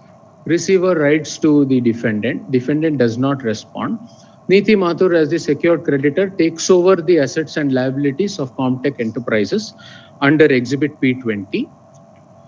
And under P19, this takeover, my lords, is acknowledged and the receiver is discharged. Subsequently, my lords, by Exhibit P21, Neeti Mathur assigns all her rights and liabilities insofar as Comtech Enterprises is concerned to a company she holds fully called Zri Technologies Incorporated, which is the plaintiff before my lords. Yes. And based on this, the plaintiff writes, and even before that there is correspondence between the parties, say that these monies are due. These are monies that were acknowledged. These were monies that were found in the books of the original company, which got transferred to Comtech Enterprises. Again got transferred to Neeti Mathur and subsequently to the plaintiff. So therefore, the due outstanding is $114,000 US. And what they do, and they admit that this money has been received by them. They do not say, I do not. The first question which you have Yes, answered is limitation. Limitation. So, my lords, so far as limitation is concerned, my lords, may I request, my lords, there are two aspects to this. I make two prayers, my lords. One is they refuse to hand over the original copy at a time when I issue notice in 2016 and 17, my lords. That is my first demand to copy of what? Of the share certificate, my lords, of Exhibit You P. made two prayers. You made a recovery. And for declaration that I am the owner of this 390,000 and odd shares. Insofar as the declaratory relief is concerned, my lords, may I request my lords to kindly see Article 58. My right to sue accrues when they denied me the issuance of the share certificate, the original, and they refused to hand over the share certificate. When is the share certificate to be issued? It was issued, my lord, on a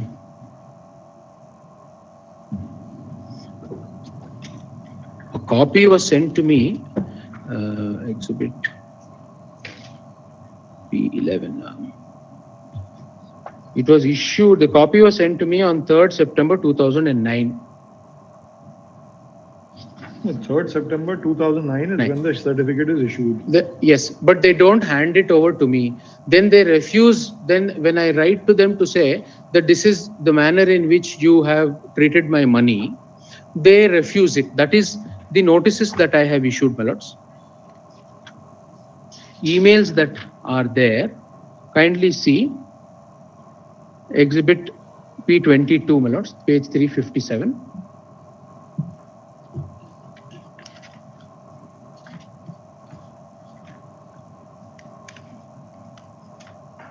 Have you ever received any notice for a shareholders meeting? No, my lords, I have not received anything. I have written to them. There is a correspondence to say that please inform me what is to happen. This email chain in 2016, my lords. They were all good friends, my lords. They were all, in fact, in Comtech Enterprises, if my lords would see, the brother of the director of defendant is the signatory to that document also. So they were all very close friends, and business was taking place between them insofar as manufacture of articles in India and export to Canada was concerned. According to you, the limitation begins with exhibit P21.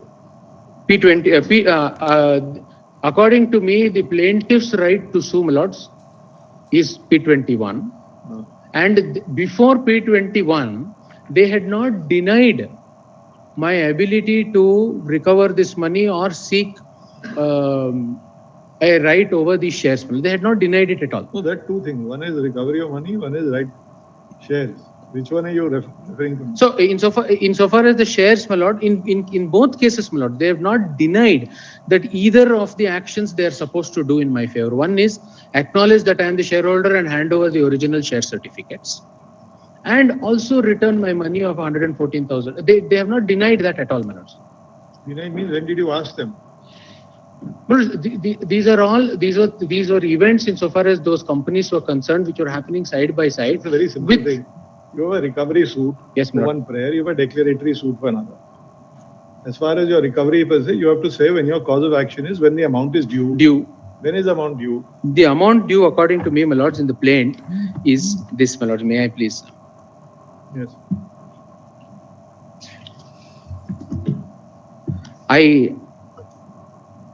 I start my cause of action as the plaintiff. Kindly see page 158, my lords. Yes. That when the assignment took place in favor of the plaintiff in 2006. That's not a case. No, you're claiming as an assignee. Yes, my lords. Your assignment deed doesn't give you a cause of action for recovery. Lords, on the date of your assignment, that is you will get the assignment of what rights the other person has. Other person has that. So what is where is the acknowledgement to the other person? Lords, that. And where, according to you, have you said that this was payable on this date? There are emails, my lord. If my lords may kindly permit me, I will assist my lords. If my lords may kindly permit me some time. There are emails, my lords, insofar as. So let's see your pleading. When have you stated that this amount has become due? My lords, kindly see para 17 of the plaint, my lord, page 156. Yes. That various emails were sent to defendant by plaintiff through its director, Sri So-and-so, demanding outstanding payments. However, no efforts was made by the defendant to make good the necessary payments. In fact, defendant has even admitted the due to the plaintiff and has acknowledged the same in its emails dated 2/8/2016, 3/8/2016, 4/8/2016, 12/9/2016, and 27/9. So even after this assignment, when I make the demand, they say, yes, I have to pay you this money. Let's see 2/8/2016. Please.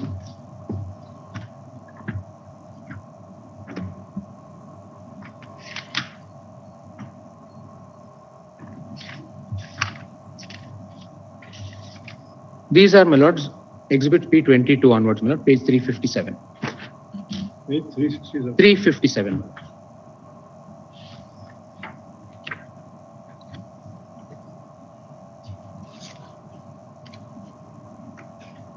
The bottom email is what I write first, my lords.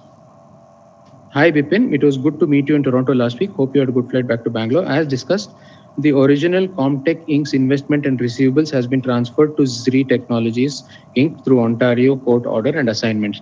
The shareholders would like a quick and pleasant settlement of this outstanding. Please contact so-and-so, copied on this email, who is in Bangalore for resolution of this matter. Then the previous page, my lords. No, where is acknowledgement? Which one? No, hi, the email on top, my lords, on page 357. Hi Raj, I do believe that I have informed you earlier that this amount was sent to Comtech India. For issue of equity, it was probably shown in Comtech Inc. as an advance. You will also recall that RBI guidelines require that the matter be dealt with within 180 days of receipt. I hope this provides you some background. Then I write back, my lords, at page 359, P23. This, yes, Bipin, USD 100,000 was used to issue shares to Comtech Inc., which was done, and the balance, another USD 115,000, could not be used for equity as per RBI, and therefore it was treated as a loan as per your instructions. There is also a receivable of USD 14,000 as per item supplied. All this is indicated in the internal statements of Comtech Plastic India as supplied. Kindly see P24, my lords, 360. This is on 4th August 2016. Raj, total equity plan was 200,000 as you acknowledged in your email. We only designated the amount as loan to meet local guidance till equity could be issued. The intent was clearly equity issue.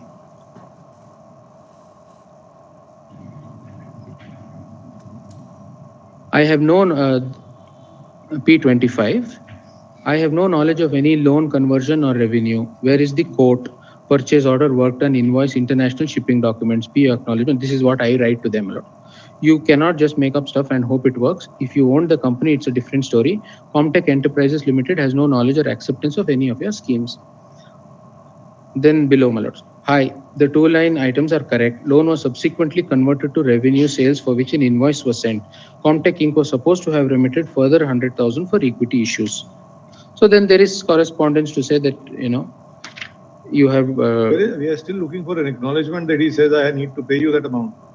My lords, this is here, it is, my lords. Says that I have received the amount. P24, my lords. Yes. Total plan was 200,000 as you acknowledge. Yes. We only designated the amount as loan to meet local guidance till equity could be issued. Yes. So equity was issued partially, my lords. That means the balance is still outstanding from them. No, it says that the whole issue was an equity. It was never supposed to be returned. Correct. Therefore, for which then, my lords, I say that he says not equity was the original. What is an acknowledgement? Acknowledgement is and I owe that you I am going to pay you some money. I owe you money and I'll pay you. Yes, please. Where is that acknowledgement? It only acknowledges receipt of money. That there no. Kindly see page 362, my lords. Yes. The bottom email, September 12, 2016. Hi Raj, I am not sure as to why you keep twisting the facts. The first 100,000 was taken as equity. There's no dispute on that 125,000. Second 100,000 was a loan was converted to revenue. That's what they are claiming. So we are saying there was no conversion of any revenue. They're supposed to pay me back. Where is the acknowledgement? You're showing us this document is an acknowledgement. On the contrary, this acknowledgement deals as a denial.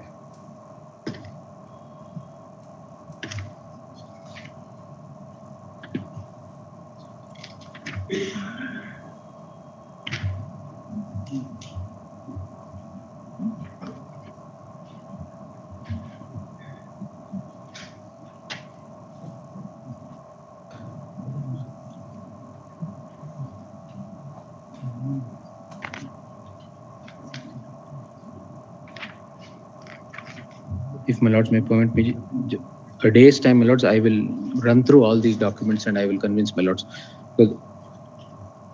And I sought some time in the morning also to place my written submissions on record.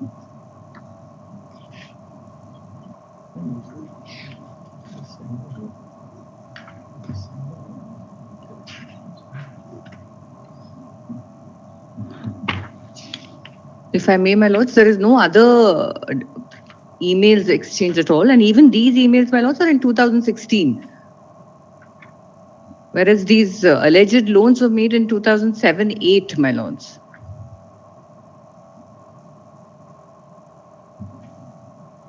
My case is this, Lords. In 2016, when the assignment took place. Your case on merits is not an issue. Your case is on limitation. Assuming that you had given any money and not.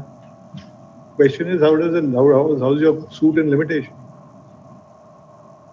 I understand. My Lords. The idea of also this argument that when you had asked for share certificate and they denied that your second prayer comes, also not correct. You have to know your cause of action when the share certificate is supposed to be issued to you. They were supposed to you when the shares are allotted. That's where you are supposed to get your certificate. You didn't get it. I understand. Then just give me a day's accommodation. I will just run through once. Facts won't change anything. No, facts will not change. But while we conducted the matter in the trial court, these questions were answered before the trial court. Lord, there is documentation. If my lords may kindly permit me a day's time, I will go through the record and I will make my submission and assist this honorable court. Give your written submission. Please. This for further proceeding. Put it next week sometime. Yes. Next week. Next week. 10th of March. Grateful. Still number 8.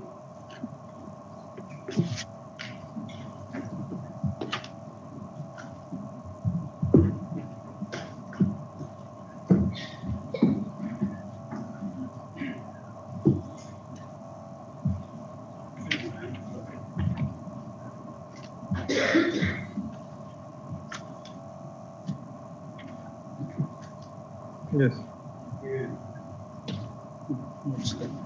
The contract for supply of ballast was awarded to me on 16/5/2022, and I have supplied around 85% of the quantity which was supposed to be supplied. There were 2 extensions. Who's the respondent? My lord, he has entered caveat, my lord. Mr. Shivkumar has entered caveat. No, there have been also matters have been adjourned at joint request. Mr. Shivkumar.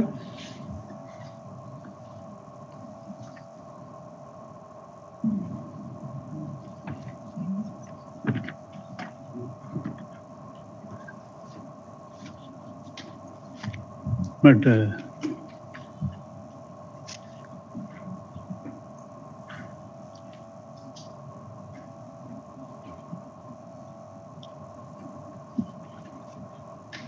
man.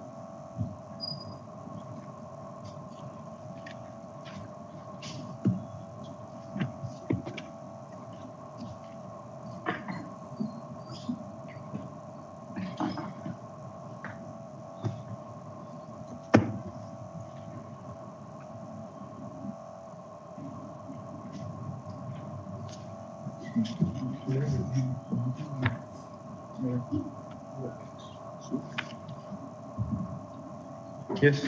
Please, madam. The railways, my lord, after 85% of the supply was completed and agreement expired on 31/7/2023, and on 28/8/2023, my lord, they have terminated the contract alleging default on my part and imposed penalties in the way of forfeiture of security deposit and performance guarantee.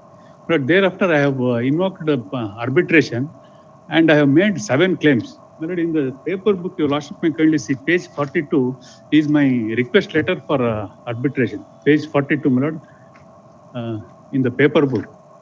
Yes. This is my request letter for arbitration. My lord, page 46, my lord, is the 7 claims which I have raised. Claim number 1 to 7. Termination of contract is illegal against the terms of contract, to settle the accounts, to release performance guarantee, to refund the security deposits, and for damages and interest and cost. But for this, the general manager has addressed the terms of reference to the tribunal as per the clause 64, we make a request for the general manager, and general manager gives me a list of names, and when I choose the name, he will appoint a tribunal and issue a terms of reference. But this, he has given the terms of reference on 27/8/2024, referring claim number 2, 6, and 7, and Your Lordship, my courtesy, that is at page 48, page. He has left out a refund of security deposit and a refund of, say, a performance guarantee and interest. Yes. And one more, page number 50, my lord, another letter of the general manager saying that these 4 claims which were not referred are accepted matter, therefore not referred. It is there in page number 50, my lord, of the paper book. Yes. Everywhere he says this is covered, this is an accepted matter under clause 62, therefore this is not been referred, is the endorsement given. Yes. But in spite of that, my lord, thereafter I have made a statement of claim before the arbitral tribunal and raised all the 7 claims and stated that the jurisdiction of the tribunal is not controlled by the terms of reference. The tribunal has jurisdiction under section 16 of Arbitration and Conciliation Act to rule on its jurisdiction, and in spite of terms of reference not referring certain claims, it has to be decided by the tribunal. But reason for this is, Your Lordship may kindly take page 177 of the GCC, 179 of GCC, which is reference. Demand for arbitration. Your Lordship may kindly see page 179 of my paper book, bottom letter, clause 64(1) Roman 2A, bottom letter. The demand for arbitration shall specify matters which are in question or subject of the dispute or difference, as also the amount of claim item wise. Your Lordship, next. Only such dispute or difference in respect of which demand has been made, together with the counterclaim or set-off given by the railway, shall be referred to arbitration, and other matters shall not be included in the reference. This is the term. Therefore, general manager at the time of appointment of a tribunal could not have left out claims which were raised in the demand notice.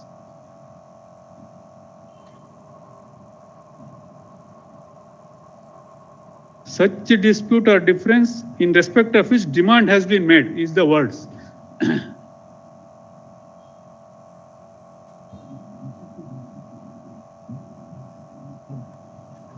Issue notice. He is already on caveat. Shivkumar is on caveat, and R2 is a tribunal matter. Notice may be dispensed. Notice to respondent number 1. Respondent number 2 is deleted from the array of parties.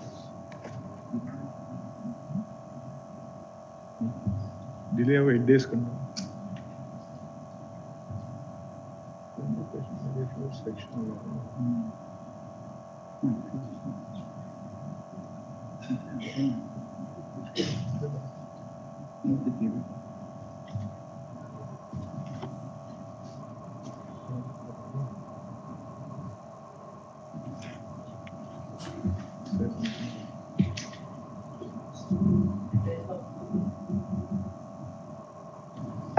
This is number 9.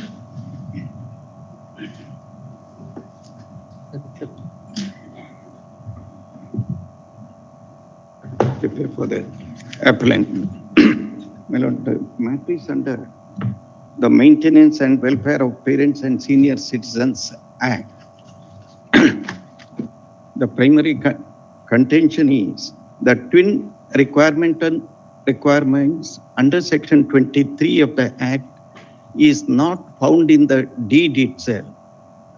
Lord, may I request the court to look into the deed, my lord, settlement deed, page 98.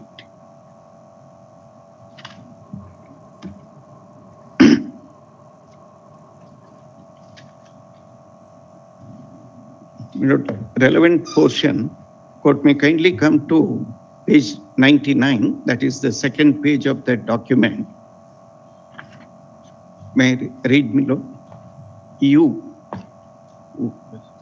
Vandana S. Shetty, being my daughter, residing with me and help me to improve the scheduled property, and you are looking after the entire affairs of the same, and also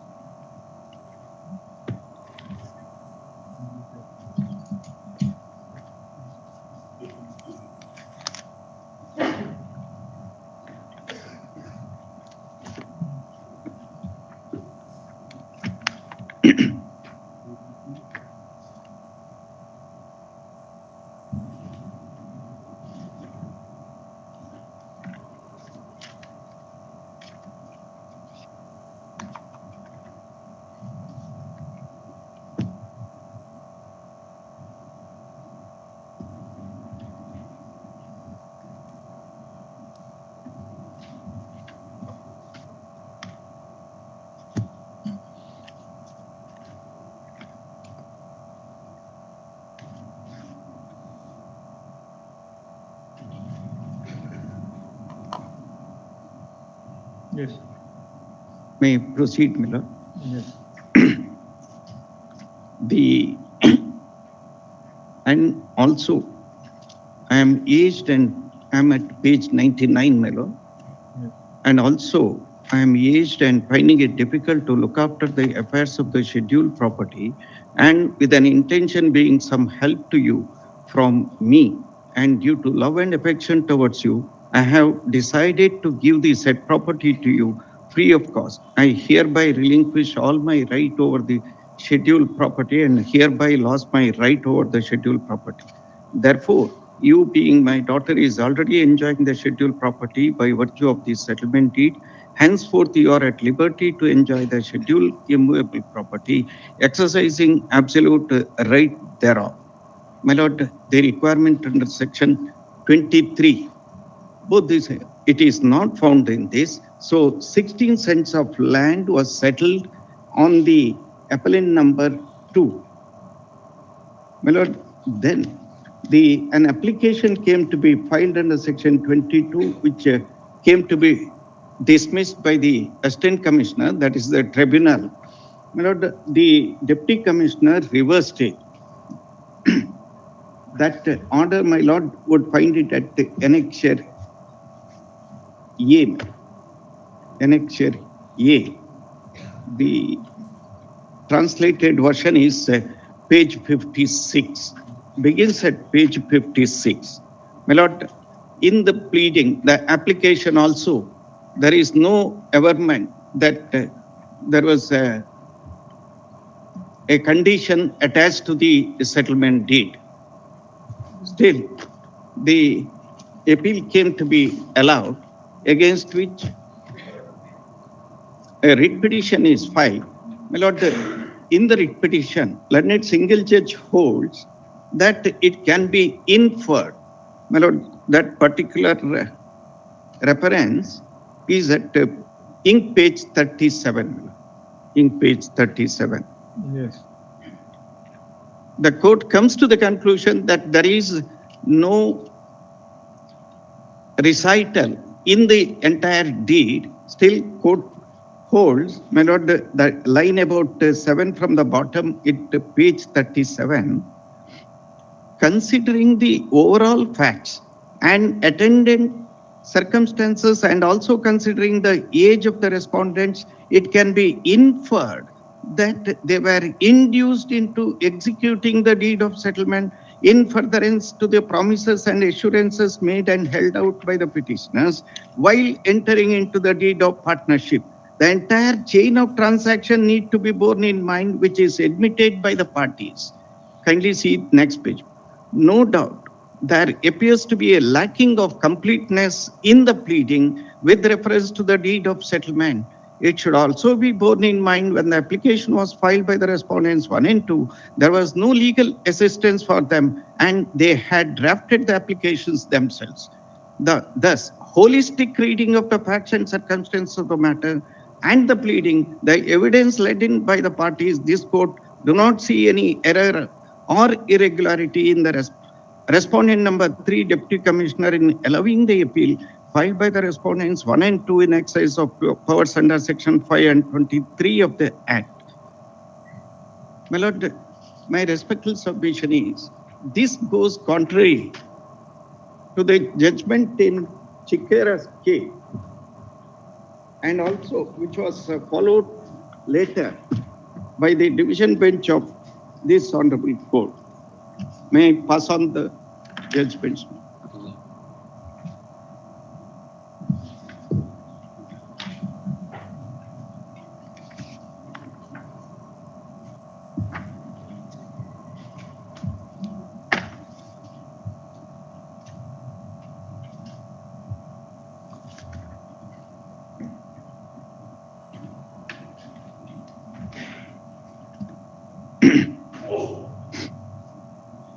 My Lord, first of the judgment is 2024.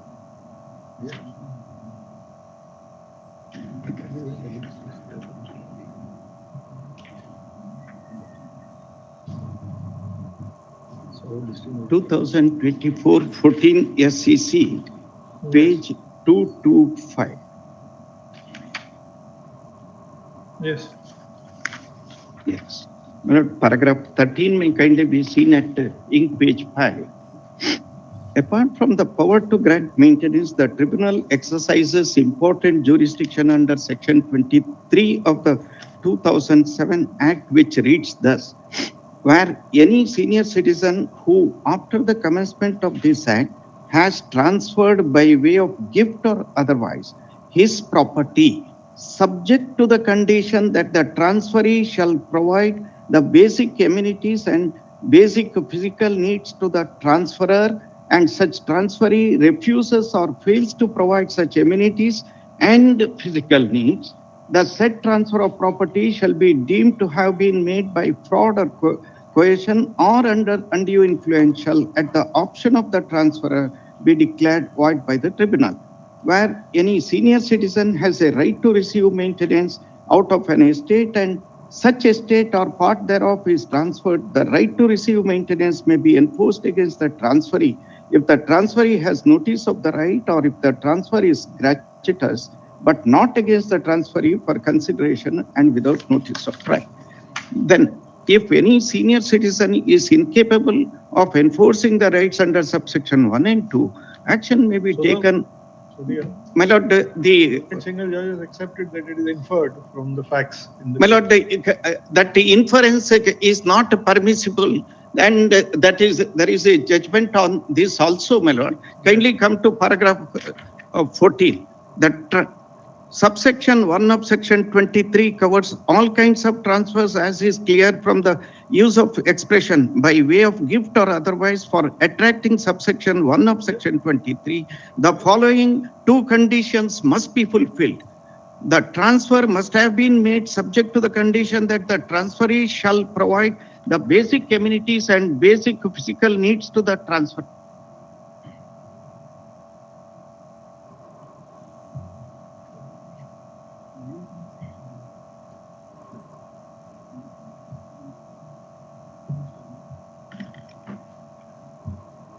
And thereafter, my Lord, this division bench holds, it is very painful to say no, but still constrained to follow this. So we have said, so there are subsequent decisions which we have followed. My Lord, the subsequent. If I'm not mistaken, this bench has passed a judgment. My Lord, the subsequent decision also does not deviate from these two twin conditions. Where does it say expressly stated in the agreement? In the settlement deed or the gift deed? There's no express requirements. My Lord, there is no express requirement, and it is not stated in the settlement deed that they should be. There is no requirement that it should be expressly stated. It only has to be established. My Lord, it is, if it is to be conduct, it can be established by a sequence of events. It can be established by any number of ways. It doesn't have to be stated expressly. My Lord, what they say is fraud. Fraud has to, there is a judgment of deemed fraud. All right, my Lord. Not fraud, it is deemed to be fraud. If you don't do it. In this case, the pleading is to the effect that they are looked after. They are looked after by the daughter, that second appellant. Where? That I have stated so in the statement of You don't have to say, objection. they have to state, no. You can't say you're looking after, they have to state that. My lord, any time, that is what, any time they were living with the appellant number 2. They were living with the appellant number 2.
This is a registered document. This settlement is a registered document. Yes, my lord. Settlement need to be registered. Where?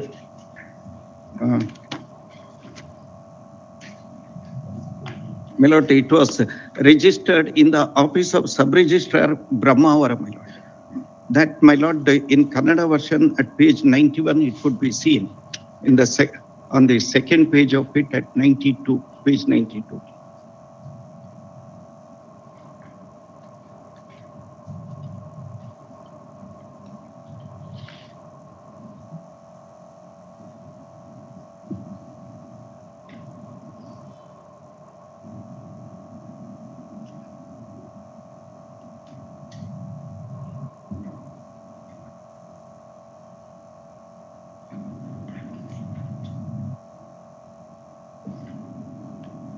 All these, my lord, if I am permitted to make my submission, is at the instigation of the brother of the second appellant, who also got a property and had an eye on this, and various suits have been filed. There is a development agreement in respect of the other properties, wherein respondent number 1 is a partner, and she derives the income, but that is not an excuse. I am placing it before the court on the face of this, and the statement by the appellant even now. See, this is not even, the pleadings in this case are not even...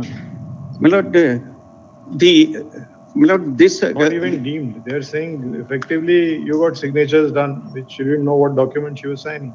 No, it is not in dispute, my lord. That is... that's their case. That's their petition. My lord, the petition before the... I have a copy.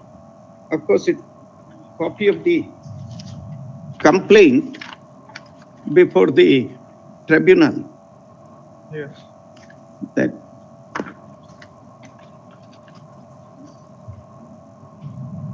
what they say is blindly they have signed it. They don't know what they've signed. That's what they're saying.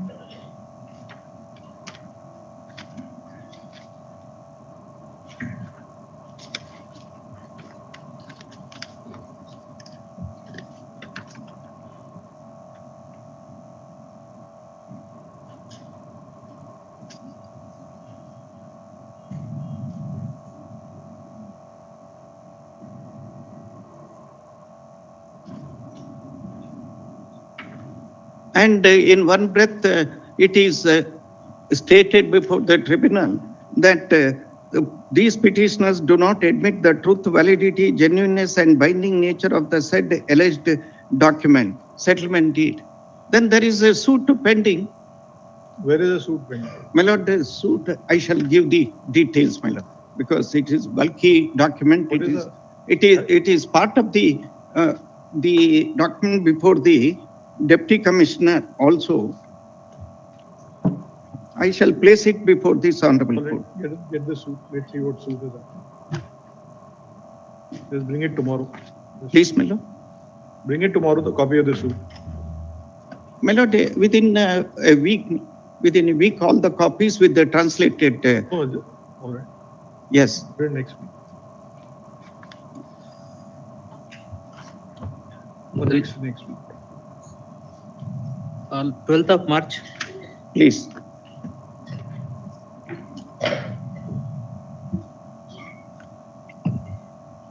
Number 10.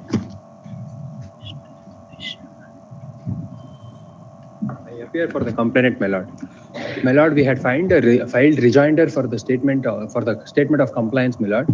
There appears to be some office objections. We'll comply the office objections, my lord. They've already sold the project, my lords, and even before, my lords, the learned single judge had not disclosed the fact that the project was sold by them. Yes. They had already sold the project much earlier to approaching the learned single judge. My lord, we had filed the rejoinder for the same objections, my lord. The order, my lords. Complied the office objections. The subsequent purchaser of the project comes to us, my lords, and says, my lords, that they have brought the project and we should not entertain them. That, my lords, would find it at annexure R1, my lords, page number 3 onwards to my statement of my affidavit that I have filed. No, but then that is up to between them. They have filed a suit also, my lords. That's all right. If they've got a stay order that says, then it's all right. Look, we have issued a necessary endorsement that the roadbed does not entitle them for the FAR. What? The FAR, not what they are seeking.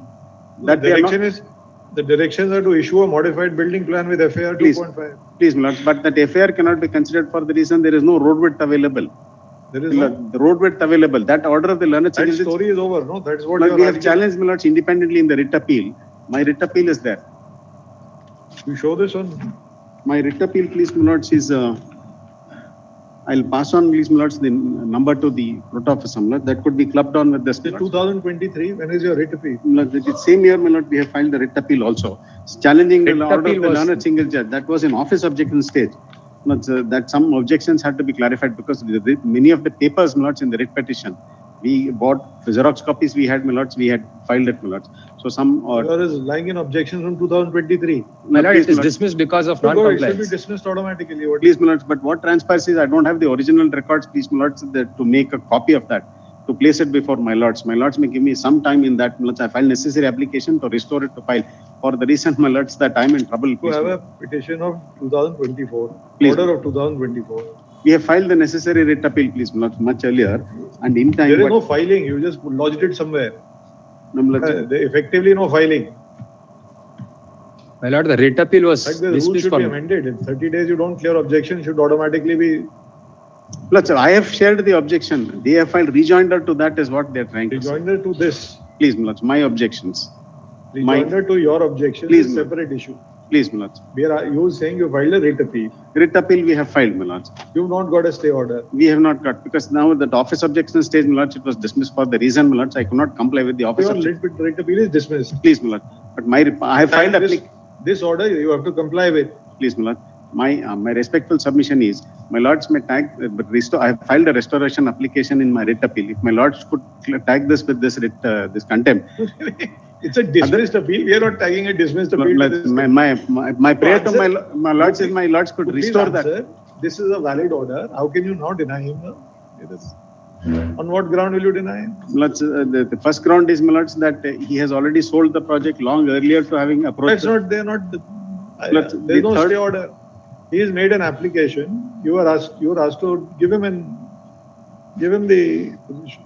You can't now give an endorsement. I will not give it. No, my lords, I have said, my lords, that there is no road width also available for me to consider the application. That's not available to you, no? If there is no road width, my lords, in front of the property. You see the order?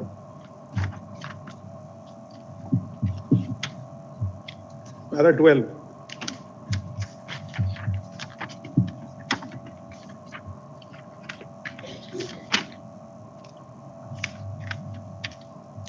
They relied upon a certificate issued by the then assistant executive engineer. For what purpose it was issued, we don't know. But subsequently we checked, please, my lords, that there is no road width available. You can file a review, you can file an appeal, none of which you have filed. The order is final. Appeal you can't sit in your office and ignore it. Please, my lords, I have filed necessary application also, my lords. Whatever your necessary application is, you frame charges and put you to trial. My lords may give me one date, my lords, I will. They have a writ petition. The issues you don't raise. You get an order against you. Then you sleep in your office. You don't file. You file your writ appeal, which is dismissed. No review is filed. And then you give an endorsement that you will not follow this order. I filed, my lords, the application for recalling my order, that order for dismissal. If this order is set aside or stayed, we will stay our hand. Till then you face your trial. And if it's convicted, you should effectively take action. One matter, you will multiply it by four petitions. Now a contempt, a writ appeal which is dismissed, and your review which will follow. No, we will not file the review, my lords. We have filed a writ appeal, my lords. I have filed a necessary application. My lords may give my... The accused shall be present in court on the next... There is no ambiguity in the complainant has filed the present complaint alleging willful disobedience of the order dated 3rd January 2024. The operative part of the order reads as under. There is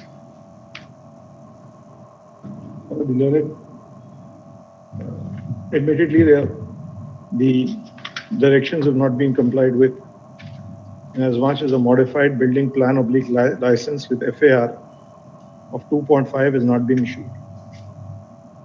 Learned counsel appearing for BBMP submits that it has not been issued because the width of the road is not 18.4 meters. So this was one of the issues that was considered by the court in its order dated 3rd January 2024, the disobedience of which is alleged. Full stop. Although it is stated that an appeal had been filed against the said order, the same has also been dismissed as the office objections have not been complied with. Full stop. Notwithstanding that there is the order, the disobedience of which, is alleged is subsisting, the accused has declined to implement it and has issued an endorsement, raising also an issue that the subject property has been sold. Dispute regarding that is pending. However, there is no stay order. There is no order interdicting the accused from complying with the order that has been issued, which either directly or indirectly interdicts the stuff. Does prima facie appear that in view of the above, it does prima facie appear that the accused has acted in disregard of the orders passed by has willfully disregarded the orders of this court. Let the accused be present here for framing of charges. This term, put it in April term.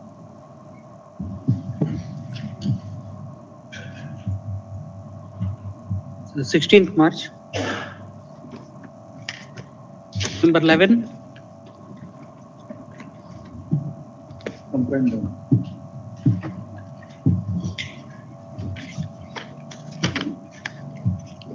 The impugned order came to be passed on 14th August 2024.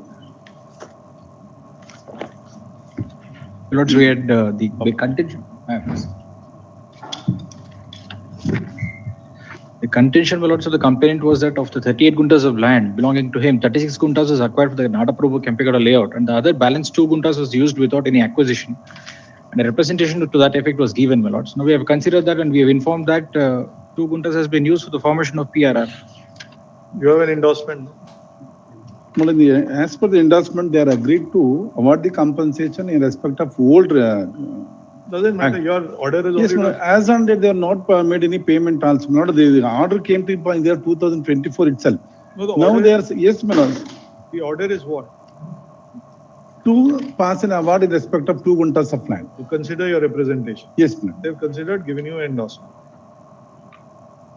The complainant has filed the present complaint alleging willful disobedience of the order dated 14 August 2024, whereby passed by the Learned Single Judge in writ petition number 15455 of 2023 BDA, whereby the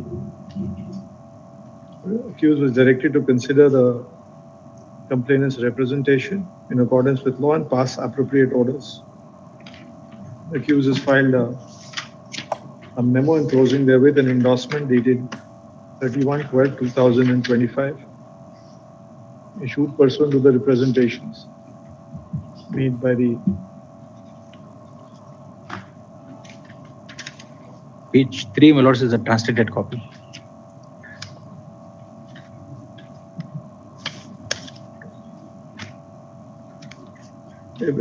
made pursuant to the representation. In view of the above, the complaint is closed. And time may be fixed not to pass an award, my lord. Otherwise, my lord, they We clarify that all rights of the petition parties in regard to the endorsement or its implementation thereof are reserved. Grateful, my lord. Number 12.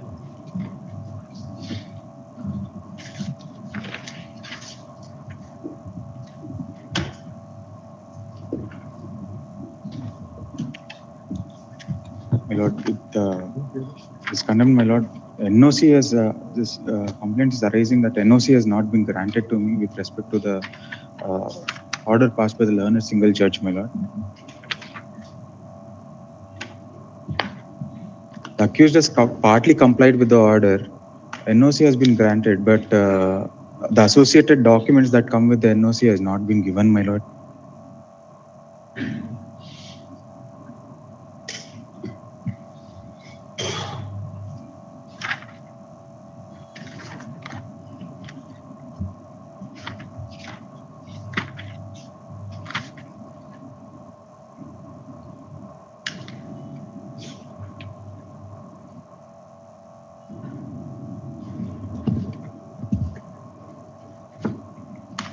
Notice being served?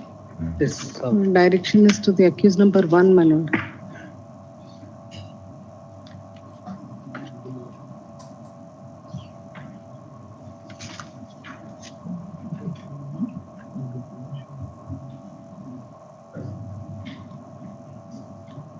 There was a direction for their personal presence.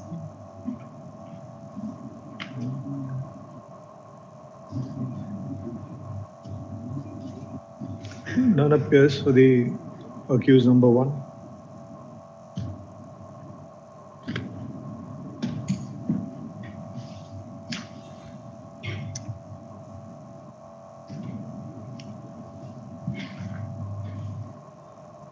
Despite service of notice, issue bailable warrants.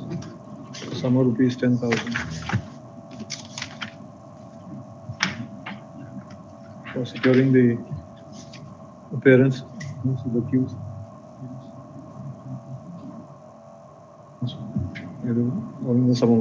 Return list. 2nd April. Good.